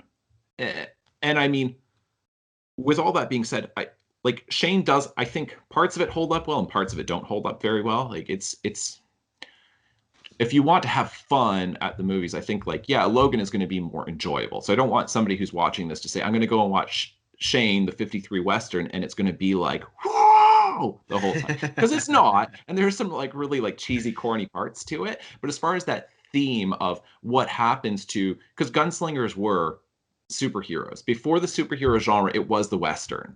Like in case Right. anybody didn't know that, like that really is it. Once you start watching Westerns, you see that it's like, that's really where the superhero genre fits in this tradition of Hollywood. And yeah, that theme of what happens to the aging superhero, to the aging gunslinger, I think it gets explored better in Shane than it does in Logan. And yeah, like I say, I Yeah. don't. Anyway, I want your Yeah. thoughts on The thing that I would say is if you don't actually see Wolverine die, people are not going to believe that he's dead. You're right. They're You're totally right. because I mean it's Wolverine, right? Like Yeah. we've seen him come back from everything. Like Yes. he's had, like his flesh being sent like particleized off his body Right. as he walks toward death, and yet he just regenerates as he goes. Right. So I think from that standpoint, it wouldn't have been satisfying in Logan for Yeah. for him to just be left, like, well, we know that he's going to die, because a lot of people, I don't know about everybody, but I'm sure that a lot of people would just say like, well, but this could happen and he could come back. Like, having said that, that does sort of, bring it more into the Shane territory of the young audience's experience of that, even for adults watching Logan. Mm-hmm. So I don't know. I mean, it's definitely interesting. And yeah, I mean, I really did really enjoy Logan's ending. I thought that it was, a beautiful send off to Hugh Jackman's Wolverine. And I speak for a lot of people in saying that, like, I don't want to see Wolverine on on screen again. Like, he's just, Yeah. Hugh Jackman was that character. He is that character and always will be. Right. Like, it's you can't do it better. You can't do it just more comprehensive than he did it. And there's a level of satisfaction of just seeing like, okay, yeah, that's it, and I just have to accept that that's it for Wolverine. Right. Yeah, the undercurrent of that is, of course, like, when is the studio going to recast and Right. all that. Right. Um, and and hoping that they don't do that, but that's kind of the little bit that tugs on you, that says, like, it's going to be hard, but with an ending as satisfying as that, where the studio allowed them to kill off Wolverine, allowed them to say goodbye to Hugh Jackman's portrayal of the character. I think that is hopefully telling of what their thoughts are on the future of the character. Um, of course, with it being bought out by Disney. Yeah, that's what I'm saying. Because and I'm really not trying to like judge Logan too harshly, because like if I look at the MCU, then I say, well, that's the alternative. Then I'm like, Logan is the best movie ever made, right? It's so brave, it's so daring, and I will, if when I think about it from that perspective, I'm like, yeah, but if like Disney was in charge of this, like, yeah, because you're not going to get any of the stuff that you got in Logan. Like, I really don't see them doing any of that stuff. And yeah, I do. I imagine that they're going to. It is just a matter of time that they're going to recast as somebody else in the role of Wolverine. I mean, I guess like the good news is that if they do a really crappy job, it's going to be really fun to trash them over it. You know what I mean? Like, you couldn't even hold up to the stage actor. right? Exactly. Exactly. The musical guy, he did a better job than Right. you. I don't know how, Exactly. but The dude who like got known for like twirling a like cane on stage with a top hat, that dude did a better job than this dude. I mean, and if they do a good job, oh then man. we have a good Wolverine, right? Then it's like, because I felt that way with Yeah. Batman. I really thought, like, with Michael Keaton when I was a kid watching Batman, the idea of having any other Batman, I'm like, you can't do this. Like, nobody else is going to be as good at being Batman and Bruce Wayne. And then you had George Clooney and you had Val Kilmer, and Yeah. like, Val Kilmer did a better job than George Clooney, but still was no Michael Keaton. And Right. then, like, it continues on, and then once you get into the Christopher Nolan films, and then you have what's his name? Christian Bale. Christian Bale, who plays Batman, Bruce Wayne. Then it's like, oh, okay, I could see somebody else being Batman. Right. You know Yeah. what I mean? Because I really thought Yeah. that it was like Michael Keaton to me was Batman. He was Bruce Wayne. Nobody else could possibly do Absolutely. it. And you had two really terrible attempts at it, in part because of the direction and the art direction of those films and everything else. Oh But yeah, it's so wacky. That's a you, topic for another day. you could do that, Batman movies. Like that actually be a really good podcast, Batman It movies, would because be. there's a lot. And there's a lot of good and a lot of bad. Yeah. For But yeah, I mean, sure. I could see it ultimately there being another good Logan, Wolverine, potentially. There's some bad, like, because I haven't seen all of the spin-offs, but you said like the one. I've only seen one of them. I forget which one, but not all of the spin-offs with him, with Wolverine as a character, are good, right? Uh, Correct. Yeah, the first movie is not very good at all. That's the one I think I Uh, saw. yeah, X-Men Origins Wolverine. It involves Deadpool, but not really Oh, then I Deadpool. didn't see that one. Um, uh, yeah, the second one was The Wolverine, where he goes to Japan. Hmm. Um, and he has, like, something inside him that's preventing him from healing. Okay. Uh, and the third one is Logan. Um, Oh, okay. so So I've seen yeah, two out of three. okay, yeah. The I enjoyed the Wolverine. It's got some really really cool stuff in it. Uh, but I don't know. There's some weird stuff in there too. I don't know what happened at the ending. Um, they basically the villain like he like made an adamantium suit um for himself, like a samurai suit, and went up against Wolverine and like chopped off his claws with his adamantium sword. um, and then started drilling into Wolverine's bone claws so that he could get the marrow, which had the healing gene in it, so that he could live forever. That's what I remember about the end of that movie. Is The, wait, wait. This samurai dude is the one who did this? Yeah, well, he's an old guy who Logan once or Wolverine once helped way back in during the Hiroshima bombing. Um, Oh. so Oh, okay. All right.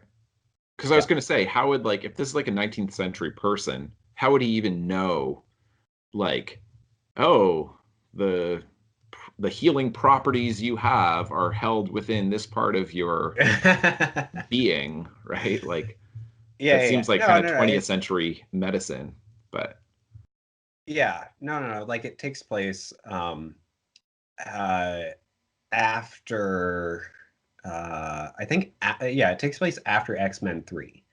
Um oh, yeah. okay. Um and there is still some really good stuff in there. Wolverine struggling with Jean Grey's death. Mm, Um, it's really interesting from a character perspective, but it is kind of overshadowed to me by this weird villain at the right, end. right. And then, they've got like the post-credit scene where uh, where Professor X shows up, and Wolverine, his mind is blown, right? Because he's thinking like, wait, I saw you die in X-Men 3, right? Like just get Right, torn right. apart. But of course, anybody who watched like the post-credit scene of X-Men 3 knows that like Professor X like transferred his consciousness into his brother's body, his twin brother's body, I think. So that's why he still looks the same. But like they don't ever actually explain that. And then it goes straight from that into X-Men Days of Future Past. And the difference in the world between the Wolverine and Days of Future Past, it's so weird to me.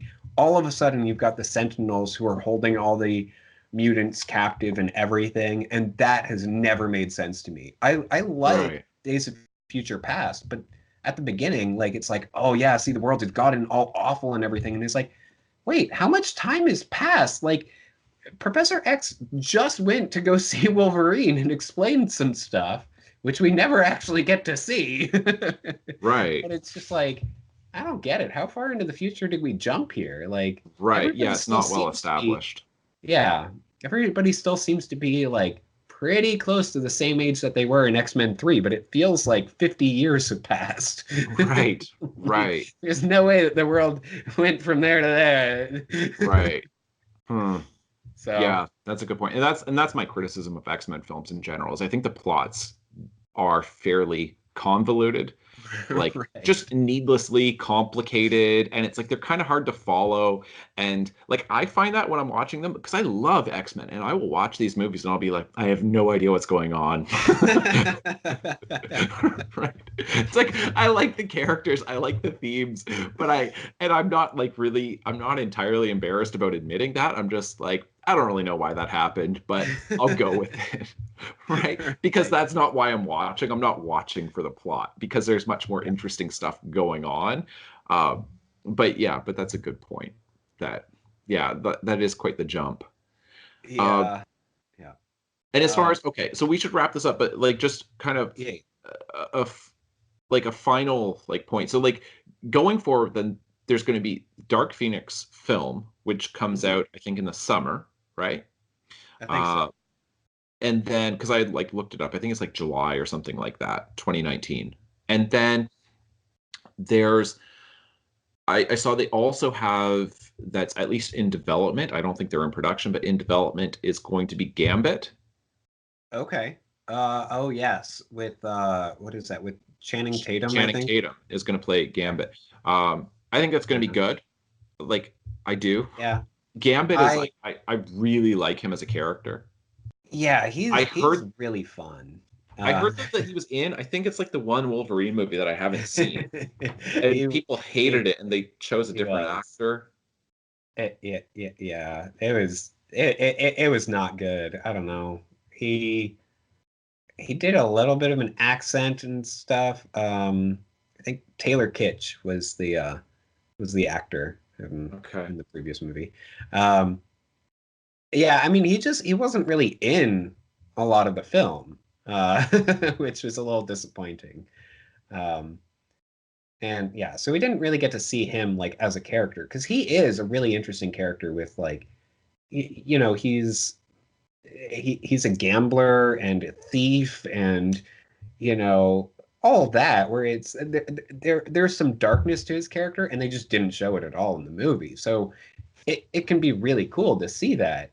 Um, I know, because like that's what I like about Gambit is that he's kind of a nice. He pairs well with Wolverine.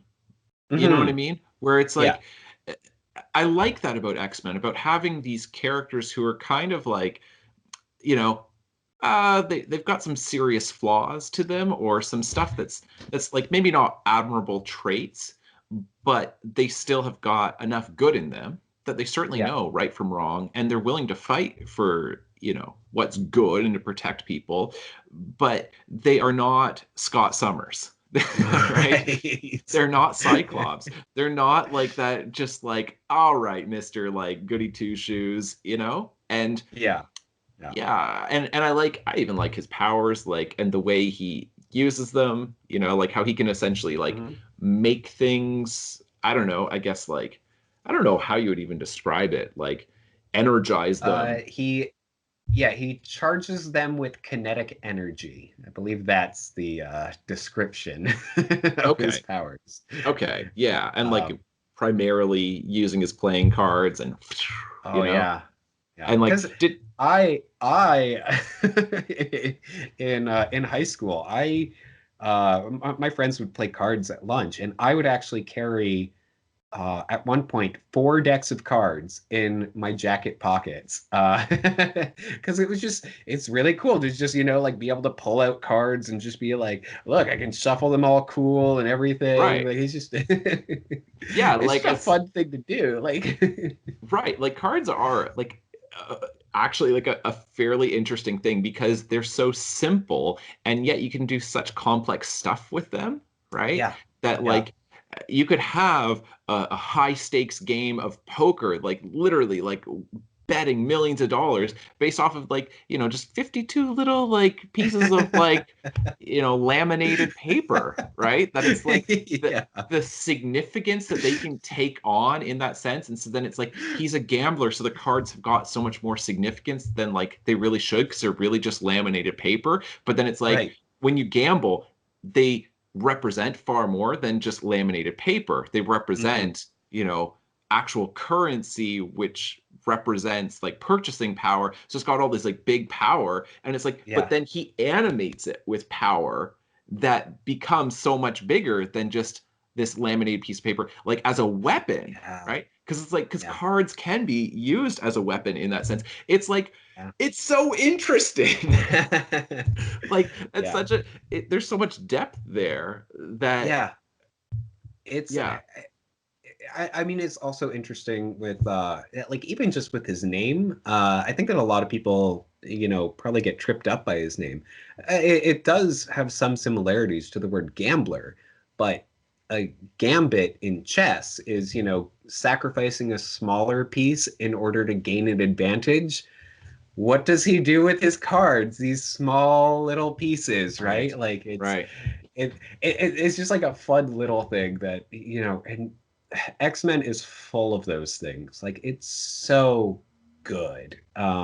Wolverine's powers are actually different from most of the mutants. I'm not sure if you're aware of this or not, but his is actually like a mutation that is pulling him backward in his evolution, so that he's becoming more feral as he ages, so becoming more like a Wolverine.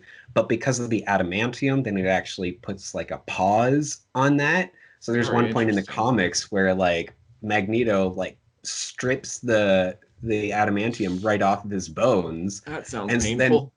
yeah, and then Wolverine just like starts becoming more and more feral. Like it's really really cool. Very interesting. And that's very different from like other X-Men characters' powers, and like even just like the basis of it. And I think that's a large reason why Wolverine is such a compelling character. Like he's just there's so much to his character. I mean, people talk about oh yeah, the guy with the claws, but like that's not even his. Like the metal is not actually his power. That's something that was No, given to him because of his powers. Like because of like the healing capabilities that he has, which then got abused by the what is it, the U.S. military, I believe, is the yeah, one. I think so. Yeah. Uh, so okay, I'm just like just as an interesting little thing here. So hang on, I actually I want to look up one other thing first. Okay. I I wanted to say one other thing. Dark Phoenix is coming out soon. Yes, I'm excited for it. I didn't really finish before. Before we got 3 movies to explore who Jean Grey is.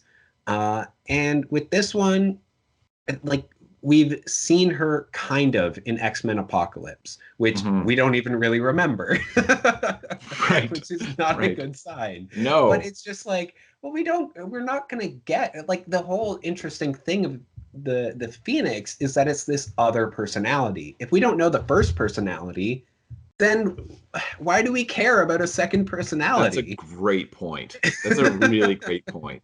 Yeah, So yeah. I'm excited for it because I love X-Men and Me everything, too. but I don't know how it's gonna be. After Apocalypse, I don't have the highest of hopes. No, me neither. Yeah, and hmm, yeah, that's an interesting point because I feel like the franchise kind of has, well, I don't know because X-Men Days of Future Past is so good. So I was going to say it's Yeah, kind of like declined, but it's like, well, it kind of dipped and then it went right back up. And then yeah, X-Men Apocalypse is certainly a step down from Days of Future Past. But then Logan is there, right? yeah, So, yeah. No, yeah, I know there are definitely some that are really, really good and others that are not. yeah, yeah, exactly. So um, this is what I was curious about.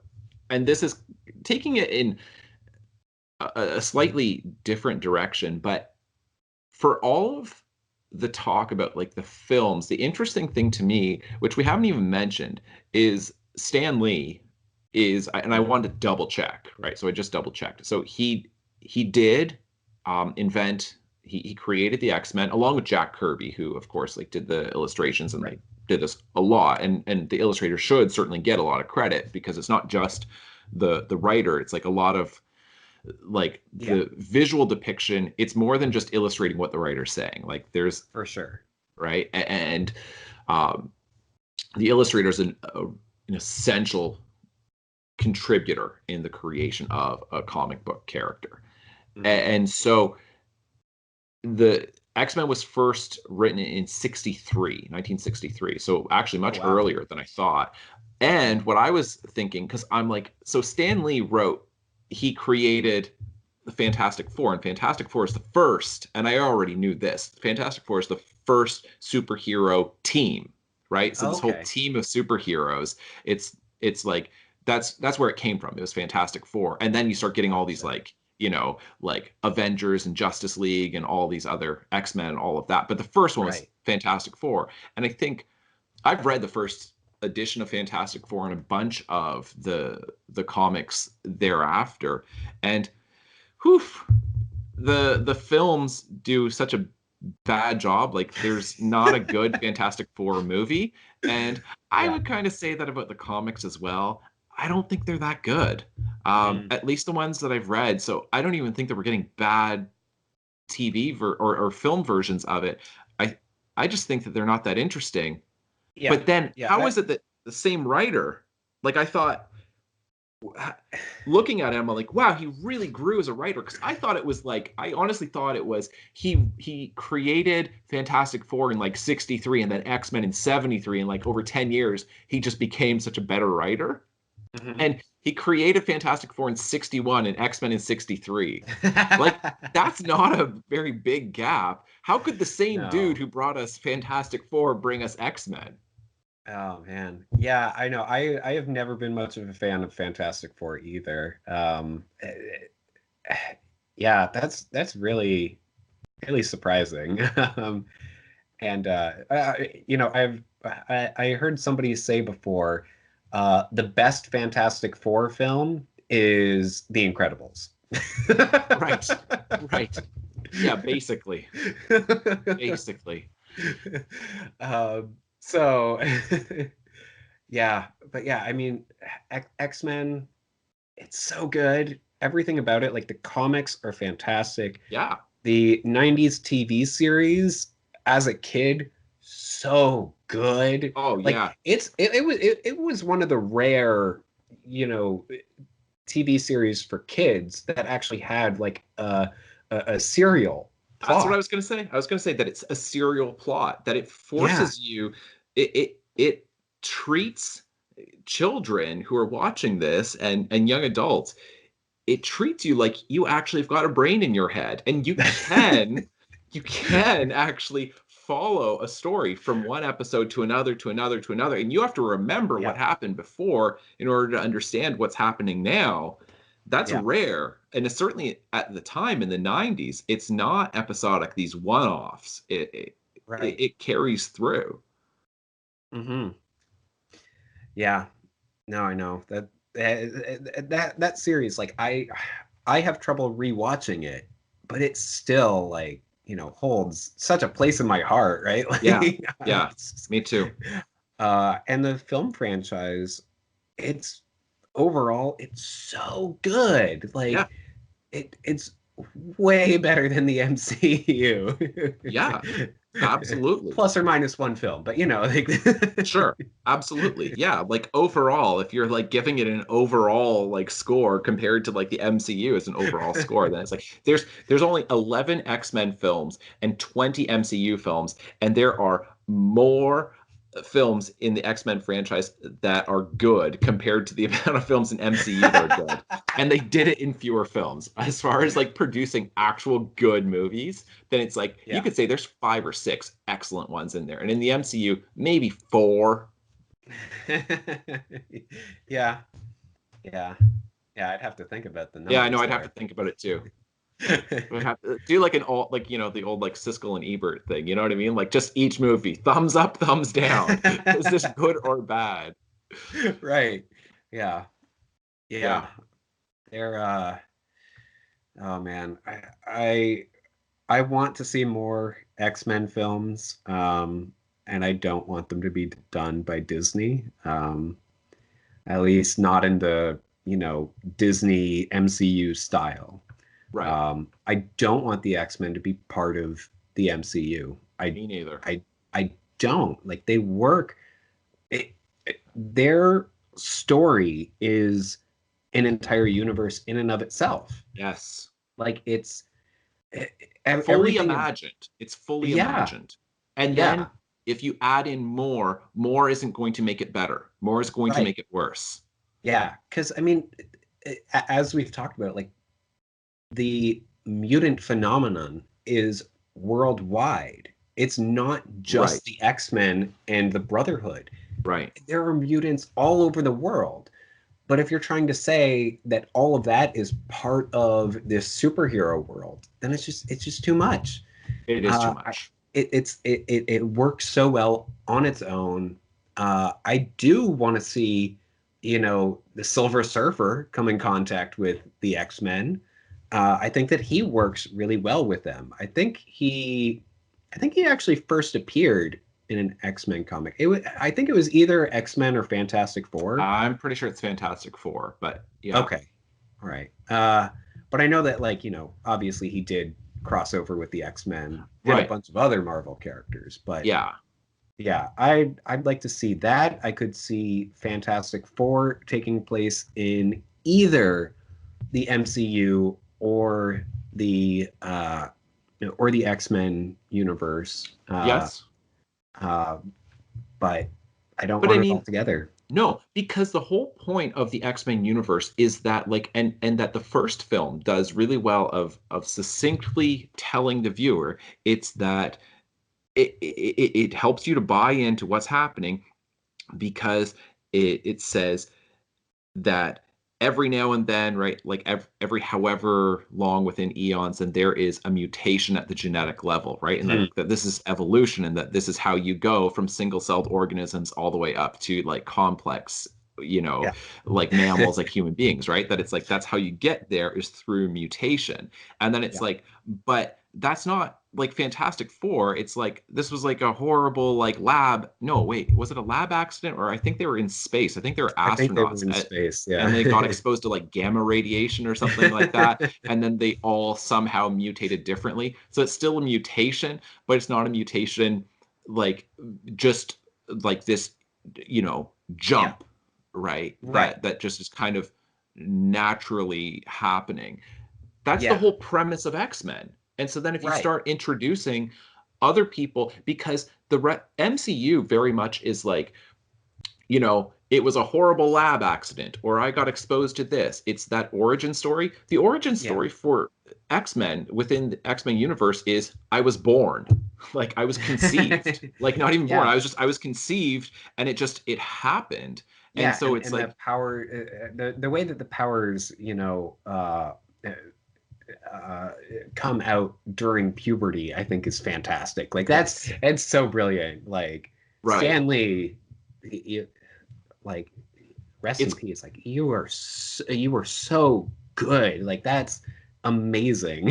and it's Because clever for everybody as a reader, right? Like can identify with that of like, oh yeah, like I went through changes too that I didn't fully understand, that like right. I was becoming more than what I was and everything like that. Like it's so good. Um, Exactly.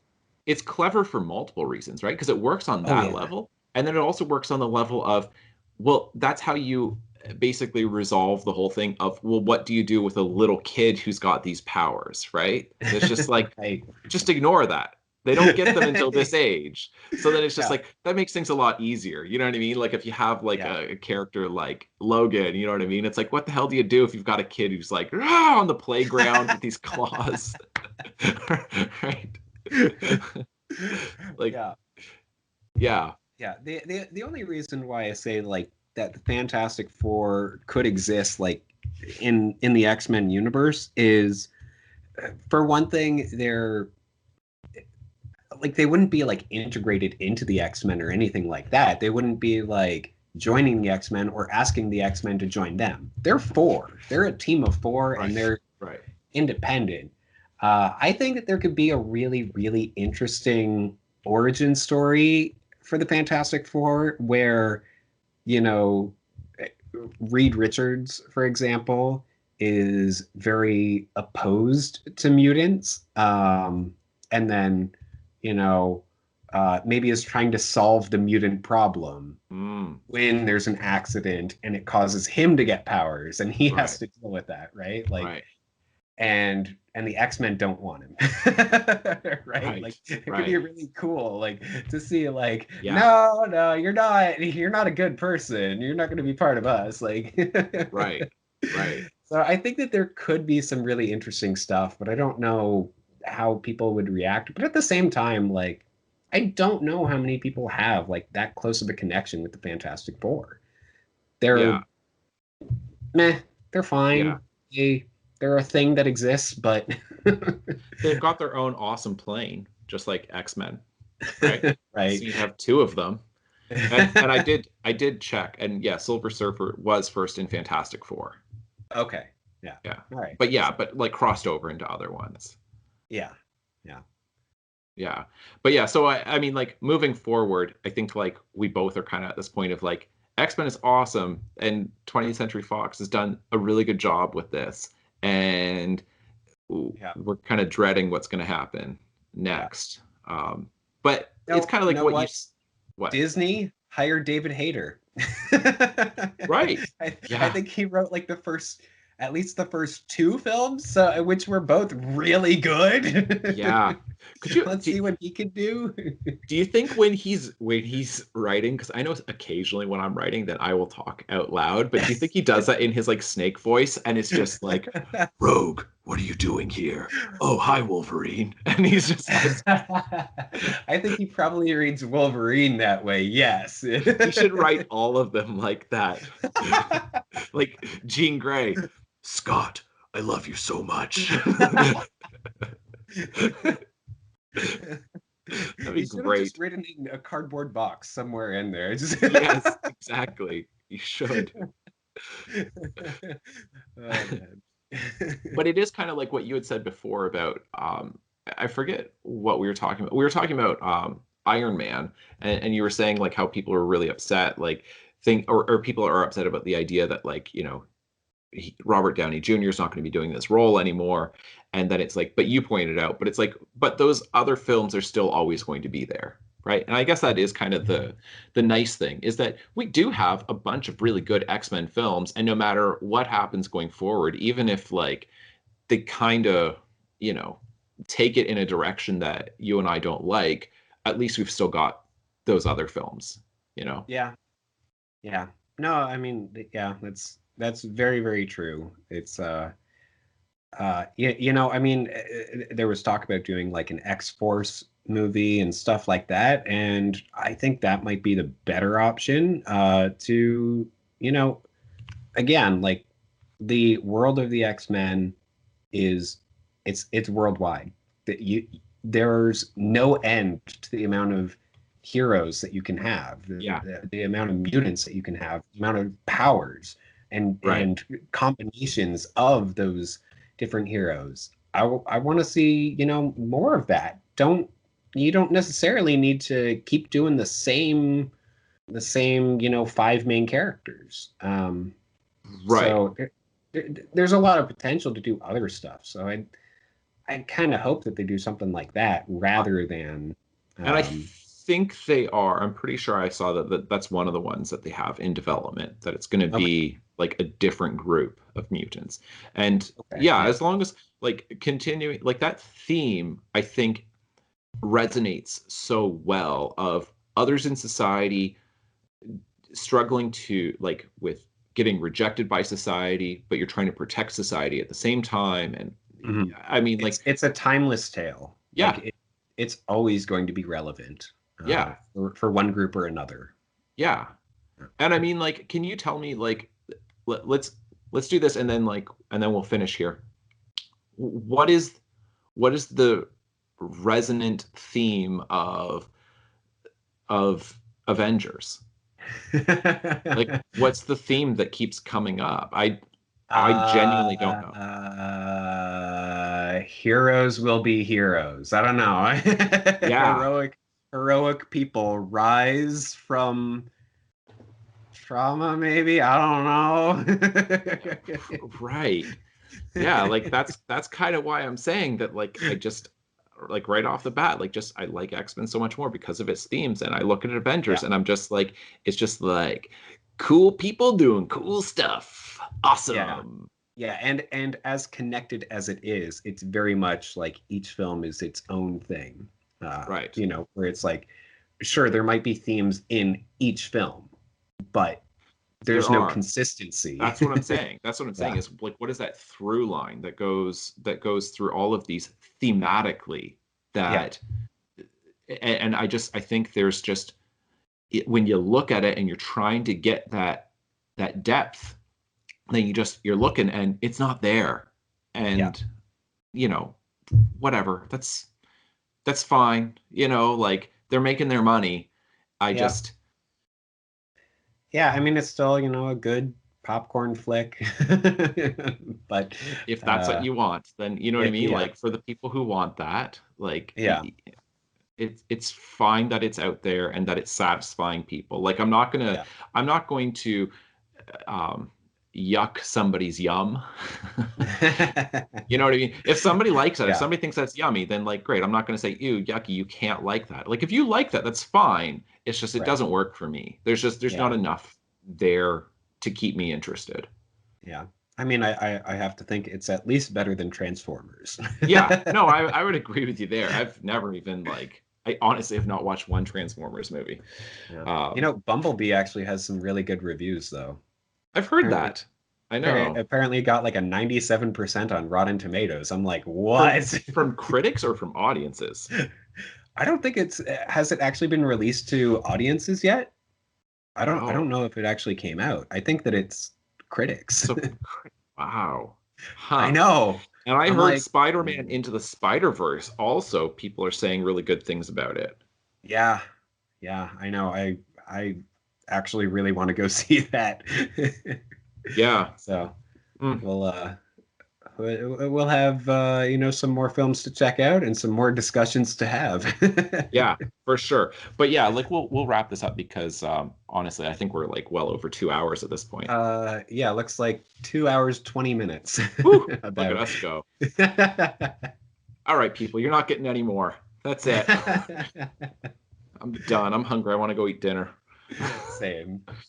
All right. All right. Well, thanks so much for watching. We'll see you next time. All right. Bye. Ignore the bell, people. We're going to keep going. We're still ignoring it. Don't worry. I don't know what I think that's the fire drill. All right. We're going to go home. Yeah, all right. We're done.